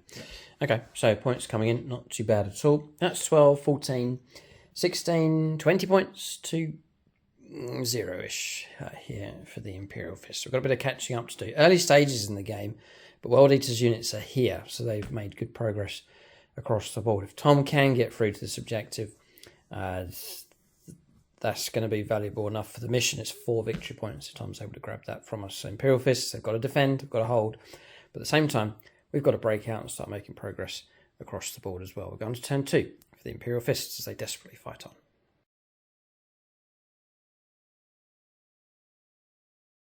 Okay, so turn 2 for the Imperial Fists. Still hope here. I think we might be able to make some kind of impact in this early stages in the game. It's turn 2. 4 points picked up for primaries. Hold on to this one, but that's about it at this stage. The Blood Crushers have proved very annoying across there. They're blocking the way for the Imperial Fist units, and they've defied us from holding on to that objective. But anyway, holding position with ease, falling back out of close combat with BPP Wargaming Squad, led by Sergeant Moore. Lieutenant shifted across. Apothecary has moved across here and has restored a model. So we had to roll it. My Warlord's not on the board now, he's dead. So it's a 4+. I do get the CP, which I did. I then used combat restoratives here on him to restore another aggressor. So back up to 6 of them. I'm going to lay down some Dakar and then potentially charge in. And then to try and see this flow of blood coming across here, these units, we're going to try and stem that tide as much as we can. So Hellblasters are moving through. Dreadnoughts lined up some shots as well. Amy Ammo squads pull back out of close combat. Then advancing 20 inches in total with the armoured ATV and the bikers. They swung around to the extreme left-hand side. They have to be careful though. Angron could turn up anywhere on the board, so we've got to watch out for him. And then finally across here, Deep Strikers. So 2 units of Inceptors have turned up here. It's been difficult to know where to put these. I should really go after that objective because it would mean Tom gets -1 victory point. But I can't get the angle there to try and get both units to make sure I see all the models. Here I think it's my best option. I can see through to here and try and get the wipeout across here on this one at least. The downside is Khan the Betrayer could come after us, or a deep striking returning Angron. But we'll cross that bridge when we come to it here. So movement's done. We're going to shooting phase next for the Imperial Fists. Going to go the aggressors first. So they're going to offload point blank into those Khorne Berserkers in front of us. So we're looking for 3s. 6s are good. And there's a few. So we'll take away the 1s and 2s. There's no captain to help us now. But that's not bad. I'm going to add 3 in for the 6s popped. Force to wound. Rerolling 1s for the lieutenant. There is going to be a lot of saves here. And that's for the lieutenant to help out with. Oh, dropped a dice. Alrighty, so we're in Tactical Doctrine. These will be AP -1. 5, 10, 15, 20, 23 saves of 4+. So all saves here. It's a lot of saves. Tom wants to dedicate this roll. Right, let's have a little... Despise the Patreons here for much of the game. I'll go Peter Almo. Peter Almo. 4 ups. 1 dead. 2 dead. Blast them out. 3 dead. 4, they're all dead. Gone, got them. Ooh, target destroyed. And Fragstorm grenade launchers wasted, yeah, but target gone. And I'll have blood type. He gets a reward for them being slain. Okay, I'll press on to the next bit of shooting. Right, Dreadnought next. All of the smaller stuff and the Icarus rocket pod into here, and then the macro plasma incinerator into those. This is big. You don't want us to show the lovely audience what they can do? No? And maybe next time, Tom. We'll go for the macro plasma incinerator. Tyler Schwab, Necron player. There's a habit of getting 4+. 1 2 1 2 1 2 1 2 1 2 1 2 1 2 1 2 That's banned from this channel. 1 2 1 2 1 2 1 2 1 2 1 2. Sorry, 6. Okay, we're looking for 3s. That was my own fault. I did that. That's whole face. That's a 1. And I was overcharging, so we're going to take a mortal wound as well. That was a 4. So 3 have made it through. Strength 9. Yeah. The toughest 5. Surely. Yeah. It's 3s. 3s to wound. Come on. Yeah. 2 make it through. What do you get? What damage is this? Damage 3. I hate you. 1's dead. So I will. Oh, what do you get? Do you get a 5+? You get invuln save, do They've you? got 4 up in Vun, yeah, because What they're do they? exalted. Because they're exalted. Ah, they get I a 5 up if they're normal. Yeah. I want to show the lovely audience what they do. So I'm going to spend a CP. CP reroll, yeah. And try and keep them alive. And fail. Okay, Well- slain. The dice. What can I say? See, models. Tom's getting annoyed. Well, you lose you a bit of salt, but here, but each time model's slain, it's like 6 hours painting, 5 hours. Yeah. So that's why it hurts so much. I haven't seen much daylight in the last week. Let's put if it you- that way. If you Yeah, and then like when you have like you paint up a unit and you debut it and then it dies and stuff. But Tom's like debuting like 5 years. Debuting half an army. Half an army, so it hurts each time. Okay, so our model's slain. That's the Chris Comiskey. The Chris Comiskey squad. Right, I'm gonna have to go after those for sure. It was the Chris Comiskey dice that proved fickle earlier on. What was that for? That was the chaplain, wasn't it? Yeah. Ugh. Okay, well, so far so good. So we got the little bits to come through. So frag storm grenade launchers onto him. 9 shots. Just dacker the monkeys out of these chaos traitors. Load of misses. 5 to wound. 2 saves. AP -1 on these as well. Yep. 1 goes through. 1 goes through, dropping down to 4 wounds left. Okay. Icarus rocket pod. 2 shots. 3s. So, yeah, it's +1 to hit against aircraft. He's flyers, but it doesn't count. So looking for 3s, looking for 4s if you're tough to 7. Yes. Might be tough. I think I'm spent 6. I think it's not going to make any difference, Tom. And want to know what type of weapon that is. It's heavy, so just going to stick to the -1. Nope. D3. Whoa. We'll give him a Zog punch. Bjork the Zog puncher. Orc player. Oof, got it. 3 wounds. Hey, no. We might have to reverse that. They may have changed it. Straight 2. Sorry, apologies. So I'll put Zog back.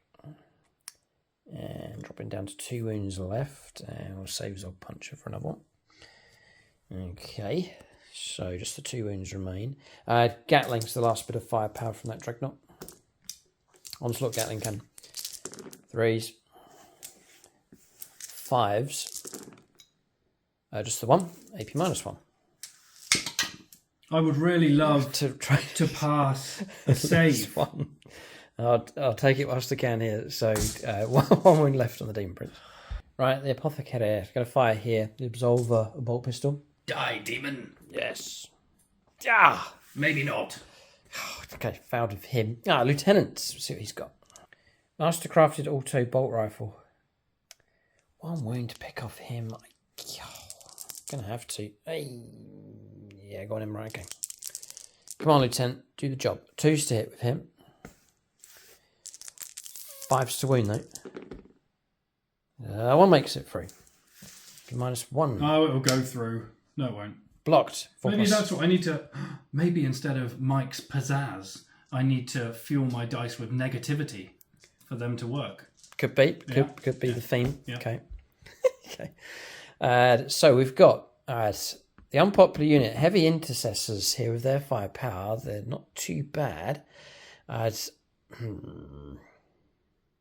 Right. Yeah. No, I think. Yeah. We'll go. Boy, oh boy, oh boy. We'll go heavy bolter here. And then we'll put the other weapons into those to try and destroy them. So we'll do the heavy 1 each. So 4 shots into the squad across it. I'm going to dedicate this Samuel Penaneri. Looking for 3s. Looking for 3s. Just the 1 makes it through. Blocked on a 5. Well done. And then Midnight Miniatures here. Heavy bolter. Look at that position on the board. What a commanding position. So many targets to go for. He's waiting for orders. The lieutenant shouts out, take out the 8-bound if you can. 3s. Pops an extra hit. Bolt weapon. Toughness 5. 4s to wound. For the Emperor. Yes. That's amazing. I'm just going to have a look here. AP minus. It is a heavy weapon. It's AP -2. These dice are rubbish. I hate them lots.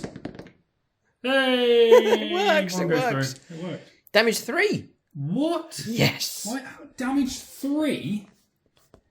100%. Bolter? Yes. Are you having a laugh? Execute a heavy bolter. I can't believe you do not want the audience to see what these brand new models that we're showcasing do. Okay. that you're going to do that. I have to defend myself, Tom. It's a built-in instinct for the Imperial. No heart. Right. They are amazing models. Take a look at them. Well, they were amazing models. Let's have a look. Well, if it helps, the guy with the Imperial Fist helmet on the back. Going to keep him alive. It does. Oh, dear. Very good. Okay. So, not too bad. Could have been better from these. Managed to take out one of the 8-pounds. Not too bad. Advanced across there, but it's a twin auto bolt rifle, so it's an assault weapon. We'll go into those just about in range 24. Looking for 4s. Oh, 6 pops, an extra hit. 4s to win. 1 wound comes through. Oh, Bloodletter's toughness 3. Yeah. 2 wins. 2 dead. Okay, picked off 2. Well done. Across here, I've positioned these so that one squad can fire through and partially see the squad. The other squad here, no matter which models Tom removes, they can see all of them. So we're going to fire the squad that can only see part of the target. This is Assault Bolters here, looking for 3s. The ideal situation is the wipeout. Oh, these are Imperial Fists. We'll add in an extra hit. 3s to wound. Oh, not so good. That was a 3. 7. These pesky dice are awful. Oh, maybe not. Yeah, above average. Well done. 3 dead. So 3 slain. Not so good. And then we'll try and go for the others here. I don't think we're going to get the wipeout now. So there's some recovery. I'll add in 2 more.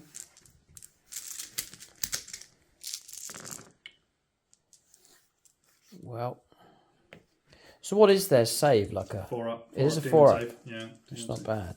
9.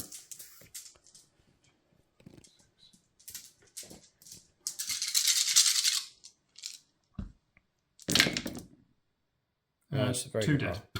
roll. Oh, dice are on fire now. Oh dear. Okay, so it's target survived. The danger now is they can come after me in close combat. Uh-oh.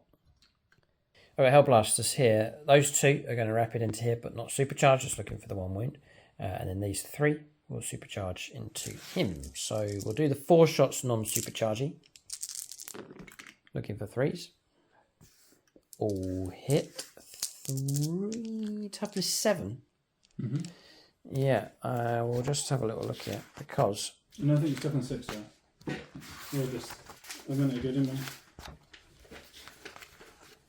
I'm just looking for their strength. It'll be 3s. It'll be 3s. Your strength 7. Yeah, no, he's toughness 6. It's going to be 3s, whatever. So looking for 3s. 3 make it through. Surely the imprint is. Oh, just about 1 wound caused. CP's been used. Tom picks up a blood point. That's gut beat. One of the Phoenix Lords removed from play. Okay, the imprint's gone. Right, now roll these in pairs for the gets hot roll. So first one. Okay, next one. He died. And the next one. He died too. Oh dear, where's the captain? So remove those 2. We'll take those hits. And we'll try and wound on 3s becomes 4s. Mm-hmm. Whoa! Double 6 and a 5. Tom wants to go patrolling. This is potential 6 damage coming through here. Help me with my rolls. Right, down Gardner. Death Guard player, yeah, that's the kind of dice you need. 4 up. Ah, no! Oh, double yes. 6 Come on, Darren! Blood for the blood god! Yeah! He's a real pain. Yeah, he is. Right, okay. I'm gonna slaughter you. We've cleared our lines not too bad, but it hinges on him if we can try and... Oh, no. Fights first. Oh, no. You're joking. Nope. Oh, got to charge him anyway. Yeah, you can't avoid me. I've got a 6-inch heroic intervention. Oh, right. So even if you didn't charge me, I could pick who I'd charge. Right. I think he's staying in the list. Yeah. We'll go. I think I'm getting another 2. We'll go on to charges next. Okay, so situation here. Charge has gone ahead. Charge has gone ahead with the Dreadnought. It's swung into the Blood Crushers across there. So a couple of things to bear in mind. Tom can shut me down. Tom's got 2 CP to interrupt play as well. So I've got to think carefully about where to... It's not actually technically a shutdown. Right. It's just I fight first. So it's not you fight last, it's No, I no, fight first. you just will fight Yeah, first. yeah, Right. I will fight first, that's what it says, yeah. In which case, I should fight first with the Dreadnought. Cooks. Okay. Okay, I'm not guaranteed a kill here against these two. I've only got 5 attacks. This is my Fisto fighting here. Well, I'm going to Zog punch it now. Okay, we're going to give this a Zog punch. Zog's already punched me. You've already done a Zog puncher for a... I reversed it, didn't I? Oh, did you? All right. Yeah, yeah. It's the proper Zog now. No, it's proper Zog. Hoorah, yes. Cool. What? Cool. And that was like a Goff's roll there. 6 is popping extra hits. Okay, so we're looking for 5 ones. 2s to win. Oh, Two Tom, all right, so let's make it through. So this is a huge invuln save if Tom wants to go. Yeah, who have we got left? There's a few. There's the Artist formerly known as Veej, if you want to turn to the Thousand Suns. Yes, I will turn to the Thousand Suns. Artist formerly known as Veej. Ideal situation, roll 2 4+s at least.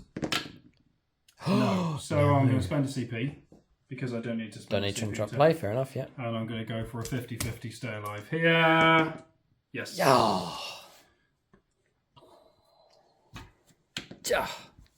Yep, and I can't push through that gap to get to that objective. So yet again, the Blood Crusher unit has held up the Imperial Fists on that flank. Very, very disruptive from them, so well done. Tom's now free to fight with either of those two, I suppose, but I think it's going to be him first of all. Yeah. You're 3 wounds each, aren't you? Yeah, I have 3 wounds of the aggressors here. Right. How many wounds does... 8. Yeah, 8 wounds. 2 up save, 4 up invulnerable save. He is very Toughness good. is actually toughness 6, and then -1 to wound on top. Yeah. So we're going to go with hitting on 2s. I will spend the last CP I've got. Yeah. For the exploding. Sorry, that was a hit. I can do it now because it will be exploding wounds. I'm just wondering whether I do it. Because I might need that CP for a charge reroll next turn. I'm not going to do it, which means I'm probably going to roll out to 6s now. Right. Toughness 5. I'm just saying, here's our casualties, right? It's quite bad, but Well, not as bad as mine. I know it's heavy enough there for the World Eaters. Did I roll many 6s? No. Right, so it's 2, 4, 6. Yep. -3.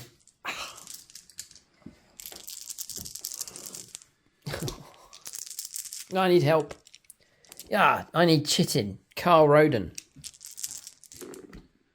Not helping. Dead. Yes. Each one's damaged 2. Yeah. Right. Up, off. Mm-hmm. Do it this way. So I've taken a wound, right? Yeah. It's still going to slay me unless I can roll a 6. Unless you roll a 6 here, yeah. No. Oh, okay. Just roll 4 dice at a time. Yeah, okay. Thanks, Tom. No. And the last one. Ah, so close every time. This Michael Fryer's squad's gone in. Oh, it's halved the squad. Okay, right. Smash away. Right, yeah, we'll fight then. So, 4 attacks on the charge. Sergeant's still alive.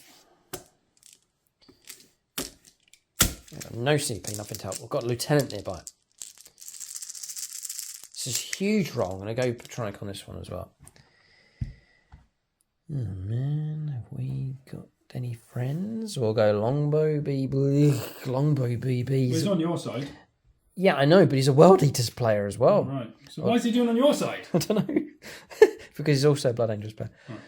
Oh, Red Space Marines. Right, okay. Michael German here for this one. 4s. Well, I can't complain. It's tipped over average here, so well done. 4s again. 4s to win. This is the big roll. This is a huge roll.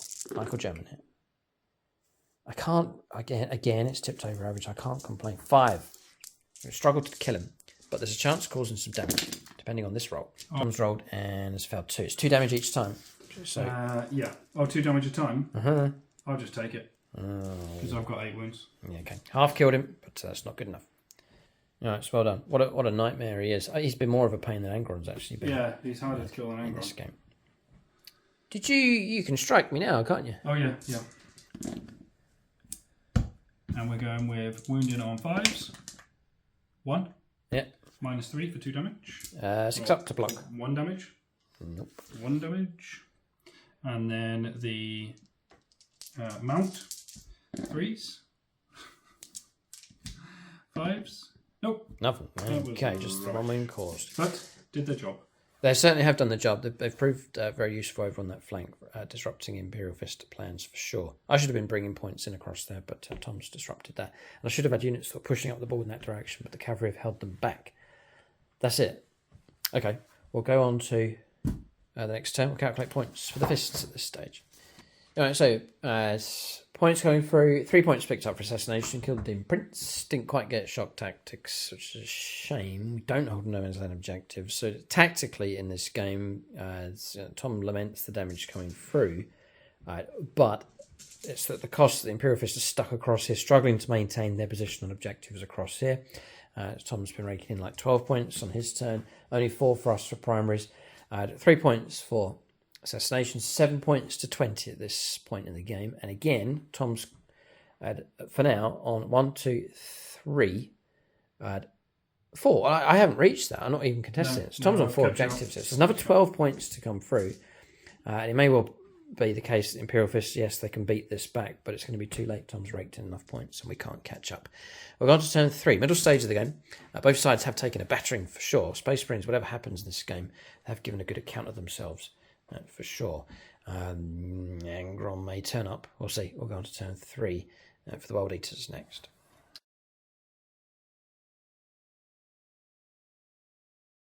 At the end of the movement phase here. Angron's turned up over on that flank. Okay, so units have pushed through here with those Berserkers. The 8-bound. Just one model, but it's got a charge potentially through to here. Remaining in close combat. Bloodletters hovering around the objective. They may charge, may hold where they are. Khan the Betrayers move back to support them, to anchor this objective across here. Huddling around the home objective across the other side. And then Angron's turned up here, just over 9 inches away from my units. And then backing out of close combat with the remaining Blood Crusher. And he comes back with 8. Yep. Oh, 8, the number of corn. Got it, right. Yep. Okay. All right, so that's movement done. This is a crucial turn here for both myself and Tom. Tom to try and blunt the Imperial Fist as much as possible. And then for us, we're poised to potentially start chasing objectives with mobile units around the board. So Tom's going to try and blunt that as much as possible here to try and snuff out the Imperial Fist's chance of victory. We'll go on to shooting phase. I have There's a plasma pistol. a plasma pistol that's out of range, so there is no shooting. Charges next. Charges, yes. Charges next. Okay. So to bring Angron back cost you 6 blood ties, so I've got 2. 2 left. Okay. Right. Neither of us got a CP, by the way. We didn't. Both warlords were off the board in the command phase, and we both rolled as. Didn't roll it. Yeah, I've still just got my one from last turn. Yeah. So I'll start off with Angron. Into the Dreadnought. I can't Overwatch, got no CP. Big roll. Yeah, big roll. Who have we got left? That's the kind of, if that goes ahead and destroys the Dreadnought, it's the kind of game-killing result that'll tip it well and truly in Tom's favour. Orcs, Necrons, Elder. Who else we got here? I can't read upside down. Necrons. Gene Stealer Colt. Doesn't say Eldar along there anyway, does it? Yeah, no. We'll go with Orcs, Dave Humphreys.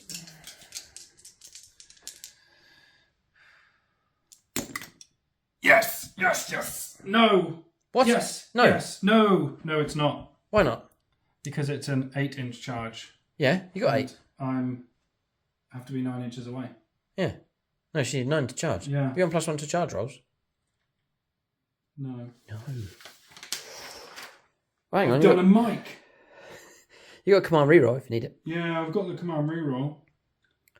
You don't have a built-in +1 to charges. No. Okay. That's not good. I'm going to use the command reroll, but yeah, so what I really wanted, I actually wanted him to die. Who to die? Him. Yes. Oh, because to get then points. I would have got another blood type point, and then I could have given myself +1 to charge. Oh. Command reroll. No. 6. Oh, it doesn't go ahead. Angron's not my dear. Annoying. Okay. And that was a very authentic Angron sound effect. That was quite good, Tom. Well done. Blood frustration, it's called. Okay, so other charges. Tom's checking the rules here to see if there's anything else that can help him out. His command rerolled a 9-inch charge. Oh boy, that's not gone ahead. That's a Yeah, I don't think anything. sigh of relief here for the fists. 6-inch charge, 7-inch charge. 6-inch. Goes off, and there you go. What's left of them? Those two. It's a 4. You've done it. 9. 9, okay. And then a 7-inch charge across here to get the Comiskey 8-bound in. If you're going after them. Yeah. 7. Got it. Yeah. Oh, yeah. Just going to plonk him straight onto the objective like this. Yes, thank you.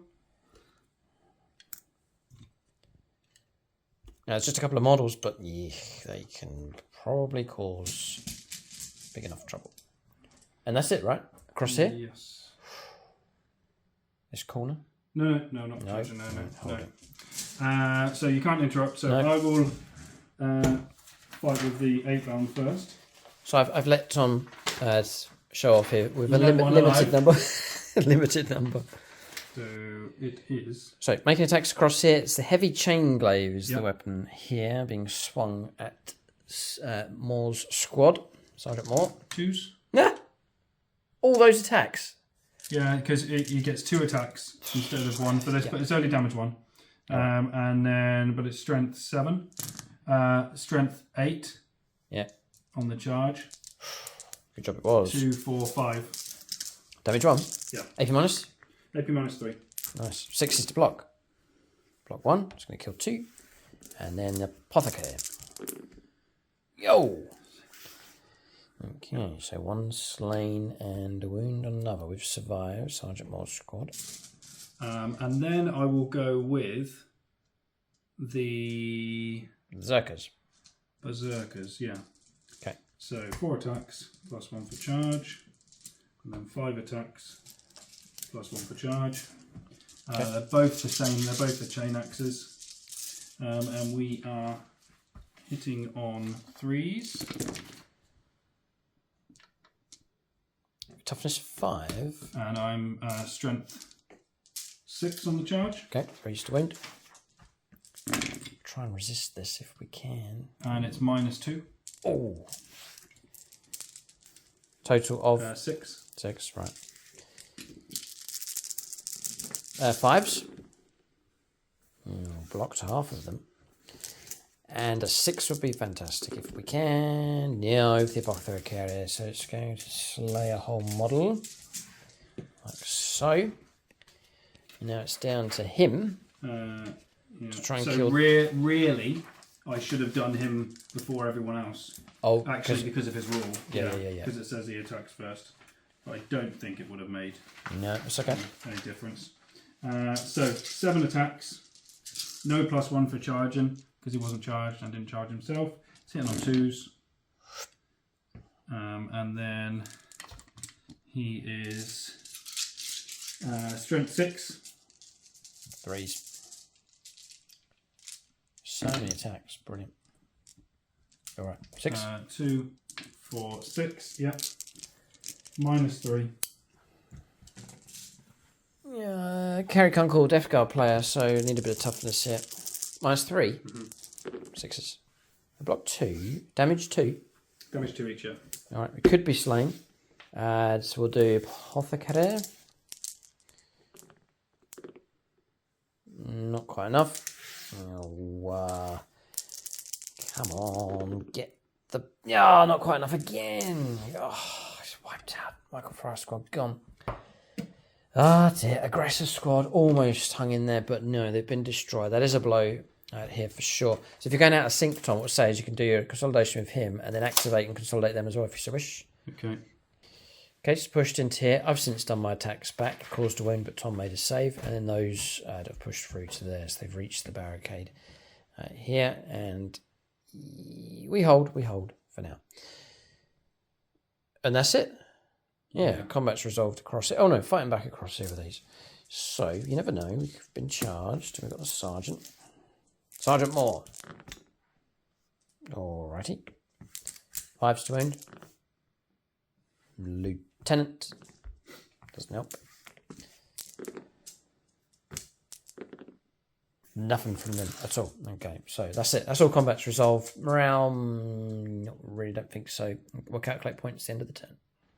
Alright, so morale's not a problem here. Points coming through. 12 points picked up. Primary's very strong. 2 points picked up because Tom continues to hold no man's land objectives. Hasn't quite... He's broken through to our objective, but doesn't hold it at this point. He has his home objective as well. Another point picked up for Blood for the Blood God. 35 points to 7 at this point in the game. So well and truly ahead here for the World Eaters. But Imperial Fists still struggling and kicking here. We'll see what they can do. There's options available, but it may well be too little too late. We'll see. We'll go on to the turn 3 next.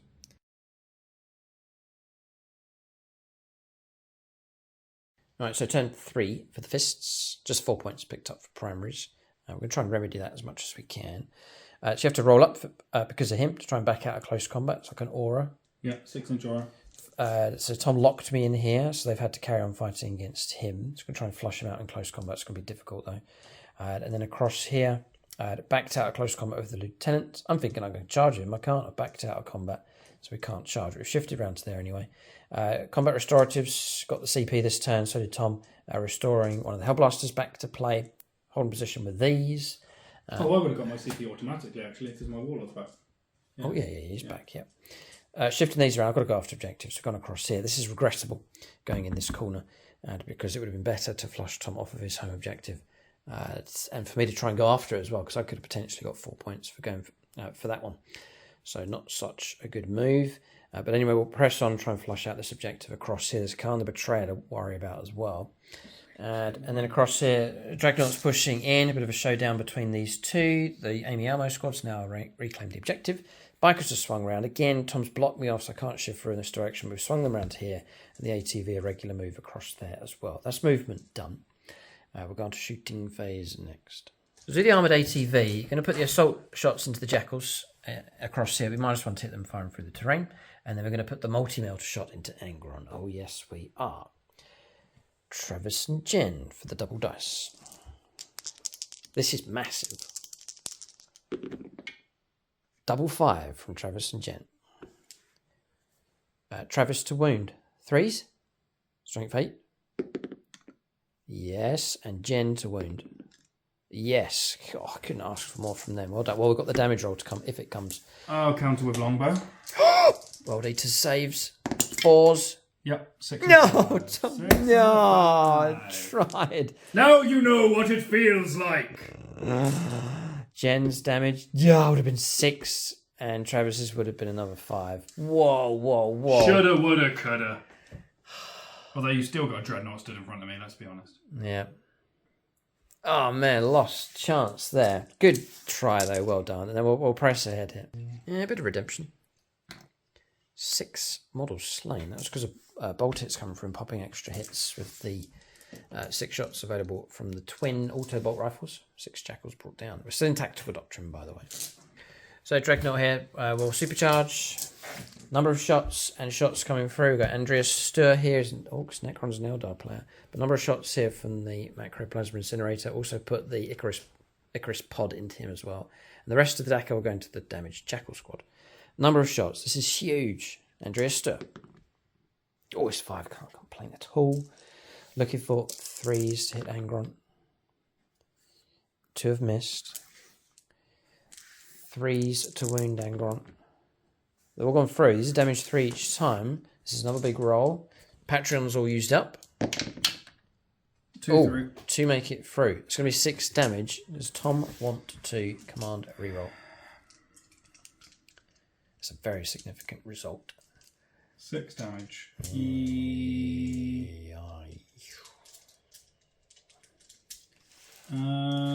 6 damage. Angron's just got back. He faces damage yet. Whatever happens in this game, I've said it already, but Space Marines have No. No. Dropping down to 2 wounds left. Icarus rocket pod. Number of shots, 2. 3s. Double 6. 4's to wind. No and no. 2 3s. Strength 7, toughness 7, right? Yeah. Yep. Power to go through. We'll press on. There's more firepower to come. All right, so shooting, we've pressed on with firepower. It's been frustrating here. Hellblaster's one of the resurrected model incinerated himself, trying to take out him. And then firing across here, Tom had 3 crucial and vulnerable saves to make. Failed 2, we got him, and then Tom command rerolled and got the save. So 2 damage comes through, 2 wounds left on him. It would have been so good to get him removed from play, but no. The pistol on here, I'm not sure we covered it already, but pistol caused a wound on him. Then we've seen Angron down to 2 wounds. 2 wounds caused from this squad here into the Blood Crusher. The Jackals removed from play. That was firepower coming from the Bikers at longer range. Then across here, 1 squad fired through, removed 4 of the Blood Letters. The other squad fired through and stacked 3 wounds on Khan the Betrayer. It's not too bad here, but failed to wipe out them, failed to destroy him. We're going to charges next. There's a few charges available here for the Fists. All right, desperate stuff from the Imperial Fists. We've sent those in to try and, potentially claim that objective. The Bikers have gone in against the Blood Crusher. The Dreadnought's gone in against both. Across here, Tom has a 6-inch rogue intervention. He has a shutdown as well. So we've sacrificed these. Very appropriate here for the World Eaters. We've sent those in around there. They'll die, most likely. But here, going to try and flush out this 8-bound. So heavy intercessors have gone in. The Apothecary's gone in as well. Lieutenant can't charge. So desperate stuff here from the Fists. They try and repel the last of the World Eaters' attacks. We'll go on to combat resolution next. I was going to fight, but Tom's going to just fight first here with the Invictus. No, Invocators. Invocatus. AP minus? AP minus 3. On 4? Yeah. Ooh, I could survive. Not we're rolling like that. Damage of 2? Yep. Okay, first one. Ooh. Next one. Okay, so that's slain 1.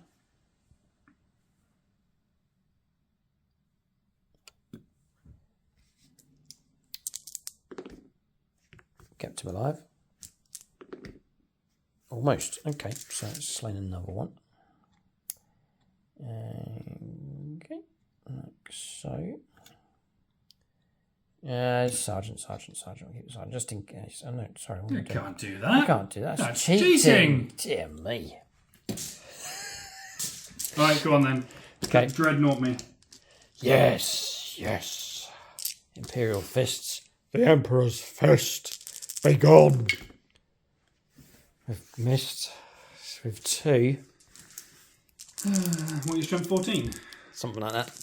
Well, you need to check. Sorry. 27 times 2, is it? What? Yeah, 2. Yeah. 14. Yeah. So 2, sir. I just need 1 success. Come on. Please kill him. What? Oh, you can come back somewhere else. Yeah. 2 go through, Tom. Down to massive, invulnerable save rolls. Oh, what a shame. He died. Gone. To come back again on turn 4. Yeah, I killed him twice. It was annoying. I would have liked to have hit him. Yeah, good fighting, Dreadnought. We'll press on with combats here. The Imperial Fists, for the second time, have rid themselves of Angron, but he may well return. So I will... Tom's thinking about how to spend his blood points. Yeah, so I've got a couple of different options. I can spend 3 now. Oh, hang on, Tom. We need to recap combats here. Oh, yes, we do. Sorry, yeah. So, these saved the day. They flushed out the 8-bound. He's gone. So that's that squad across there. Then... Oh, yeah, we will need a leadership, though, actually. Fighting across his leadership. I'll roll it. Goodbye. Yeah. He was there. So, I don't know. I had 3, 4... Yeah, 1 incinerator. Yeah. Okay, he's gone. Oh, another blood type point. Thank you. So anyway, he attacked across here and did no damage. Tom attacked back, caused only 1 wound, and then I was in the process of celebrating that we'd held him up, but now he's melted morale here and gone. Then across there, Dragonaut's cleared away Angron. Then the Blood Crusher's been cleared away by the Bikers. Good work from them. Both units making consolidation moves, heading off in this direction. Then across here, not pushing any further forwards, we've cleared the Bloodletters from this objective. We now hold that one for now, at least, for a little while, at least with those. So it's not too bad here from the Fist, but again, as we said already, it may well be too little too late. And he remains alive, which is very annoying whilst we're on our home objective. That's the end of the turn. Points coming through. Tom's on about 41 points this stage. He's picked up more points for the Blood God's Due coming through for bloodying objectives, dotted all around the board. This one, this one, this one. And unit died in there, so that counts as well. Yep. Okay, so points coming through for that. For the Imperial Fist, 4 points picked up for primaries at the start of the turn. 2 points because he grabbed a no man's land objective. No prisoners, there's points to come through, which is pretty good actually. Probably around about 8, 9, 10 points for that. 3 points for assassination. Shock tactics has worked this turn, so 3 points picked up. 16 points plus probably about another 8, 9 or 10. So 40 points to about 25. I'm going to spend 1 blood type point. Yeah, to give myself a pile of skulls for 2 victory points. Fine. Because I'm going to save the other ones. 6 for bringing back Angron again. Yeah. And 3 for giving me +1 to charge army-wide. Army-wide? Yeah. Whoa. Although I've got no army left. So. Yeah. But Angron's the main idea. Okay, Yeah. so turn comes to end. We'll go on to turn 4 now for the World Eaters.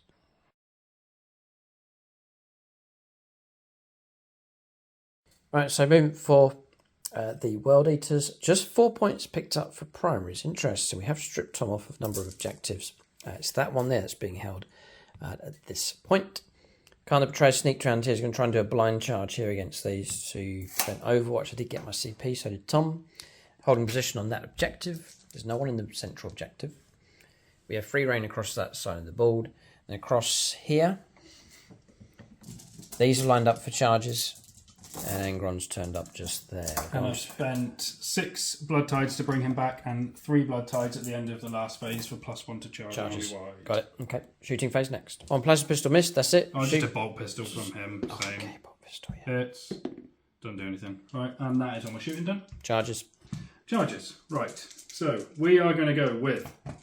Please let me get him in. So Angron's going into all of these. Yeah, the other 2. Yeah. 8-inch charge. Game killing charge. Oh,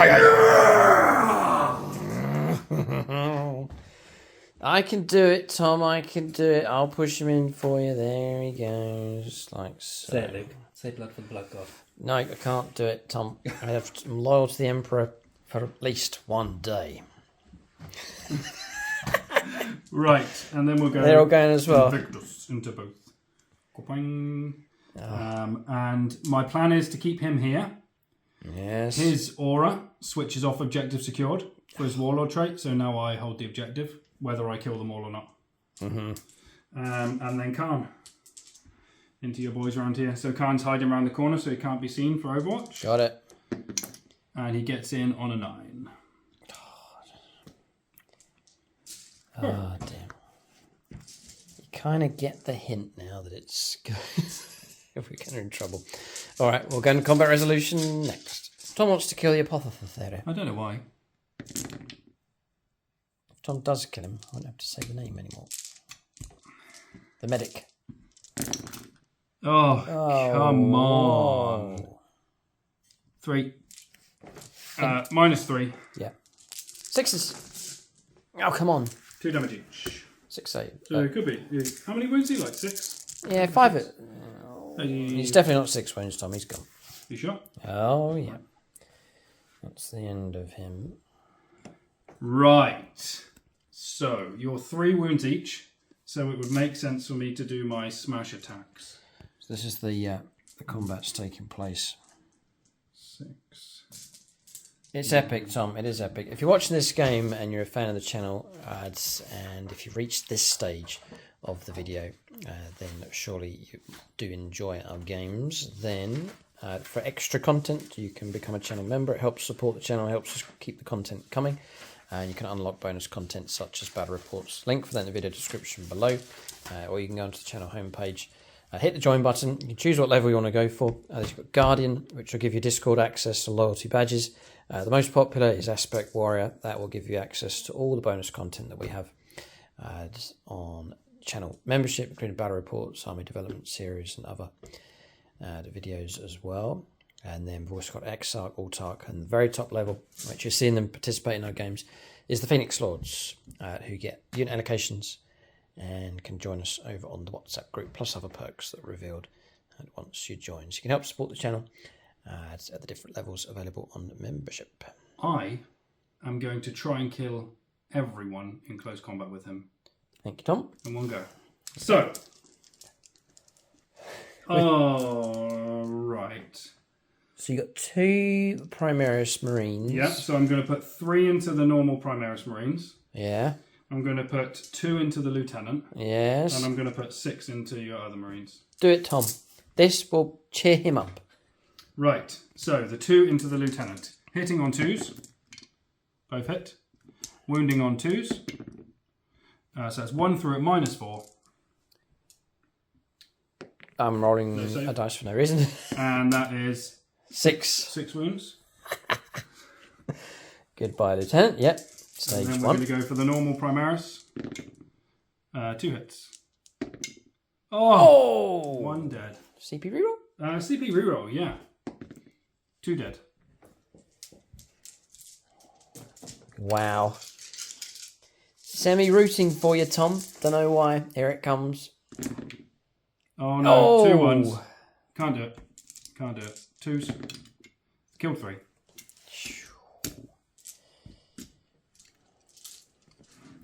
So killed 2 units. Wow. So that's 2 blood ties. Whoa. I thought our objective was pretty secure until Angron arrived. And he's triple angry here for... Angry Ron. Right. Oh, Khan. Yeah, Khan the Betrayer. Khan. Yeah, let Tom swing with him. He's 1 for charge. Gets 10 attacks, apparently. This is Just Tom's own codex he made up. utterly horrifying. So hitting on 2s. Whoop. Hitting on 2s. Okay. You would be happy to know this is only strength user, which is strength 7 on the charge. Yep. But it's -4 AP No. and 3 damage. Oh, no. That's insane. Goodbye. All right. A quick, clean death. Okay, so they're gone. All right, so turn comes to end. I fought back across here. That's been resolved. No wounds come through against Angron. Then the heavy intercessors fouled morale. Don't know why. I've got no idea why. So I've kept Midnight Miniatures alive. Look at that. The last man to go here. At least turn and face the demon. It won't help, Tom. All comrades have fought the heaps of Imperial Fists and Red Scorpion bodies here. I mean, what a fight for this home objective. But Tom triumphs here with the demon returning for a 3rd time in this game. Right. So, Yeah. got a few victory points there. Yeah, we'll calculate these points. All right, so points coming through. About 18 points been picked up this turn. So the Blood God's due. Some points coming through for that one. Blood for the Blood God. Points coming through, both on 9 for each of those ones. And then for primaries, only 4 points picked up for primaries. But Tom's grabbed that objective because he shut down my objective security to get 4. He's grabbed a No Man's Land objective and picked up 2. So that's pushed up primaries quite nicely. And the thing is now, like, if you kill Khan, yeah, it's bloodied, so I get a victory point again. Right. And if you kill these, it's bloodied, so I get a victory point again. Crazy stuff. Like it's. I really like the way they've done this codex. Like it's very fluffy. Like you're literally serving the Blood God the whole time. It's awesome. So they're writing rules to try and honour the fluff, right? Yeah. Yeah, and to have that when you play the game, it feels like that is the faction that you're playing. So it's good stuff, good rules writing from Games Workshop. There's a nice You've got multiple factions going on, different types of Chaos Legions and so on, but they have their own style with the rules reflected quite nicely. So impressive stuff here. It's been a good fight. And Imperial Fists have stood up here to the forces of Chaos, so we've had a good battle between these two sides. I think the game may have slipped from them. There's still fight left in the Fists, though. They're strong over on that flank. And that's about it. And then there's this option down here to try and gun him down and grab that objective. We'll press on. 58 points to 16 at this stage. Imperial Fists have got a turn in hand. We'll go on to their turn 4 next.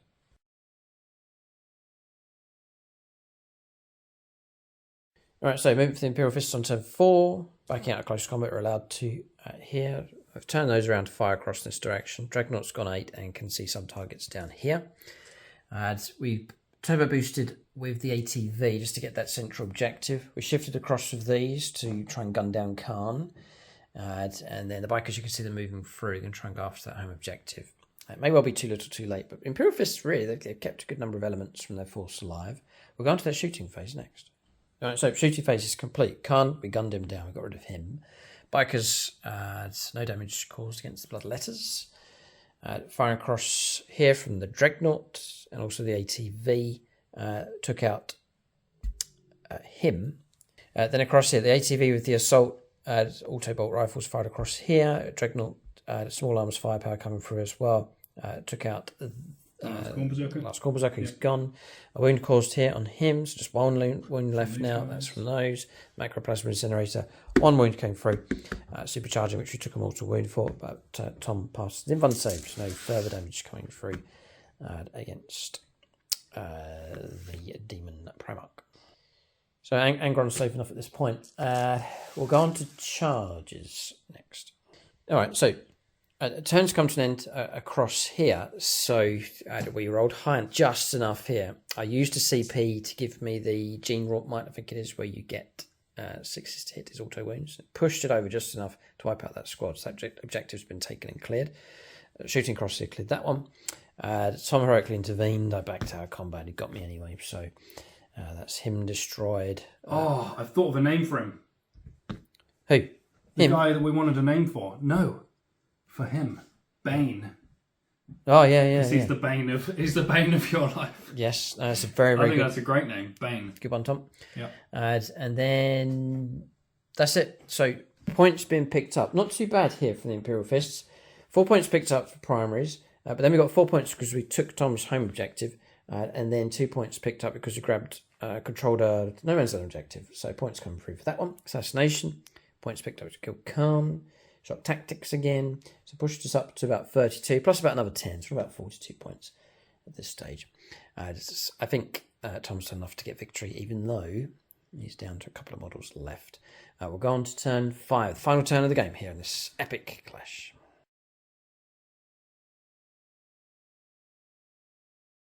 Okay, Tom's making his move. He's backing out. He's done enough. I've just gone tactical. It's fine. Not fine. aggressive. So the idea is to Tom's picked up 4 points for primaries. This is his turn 5, and then at the end of the turn, holding my objective, another 4 points to come through.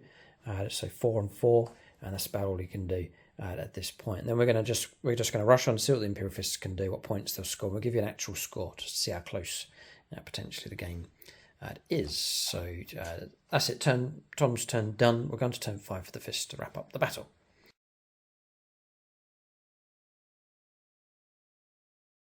Yes, turn 5 for the Imperial Fists. They launched the best campaign they could to catch up here, and there's a good number of points coming through.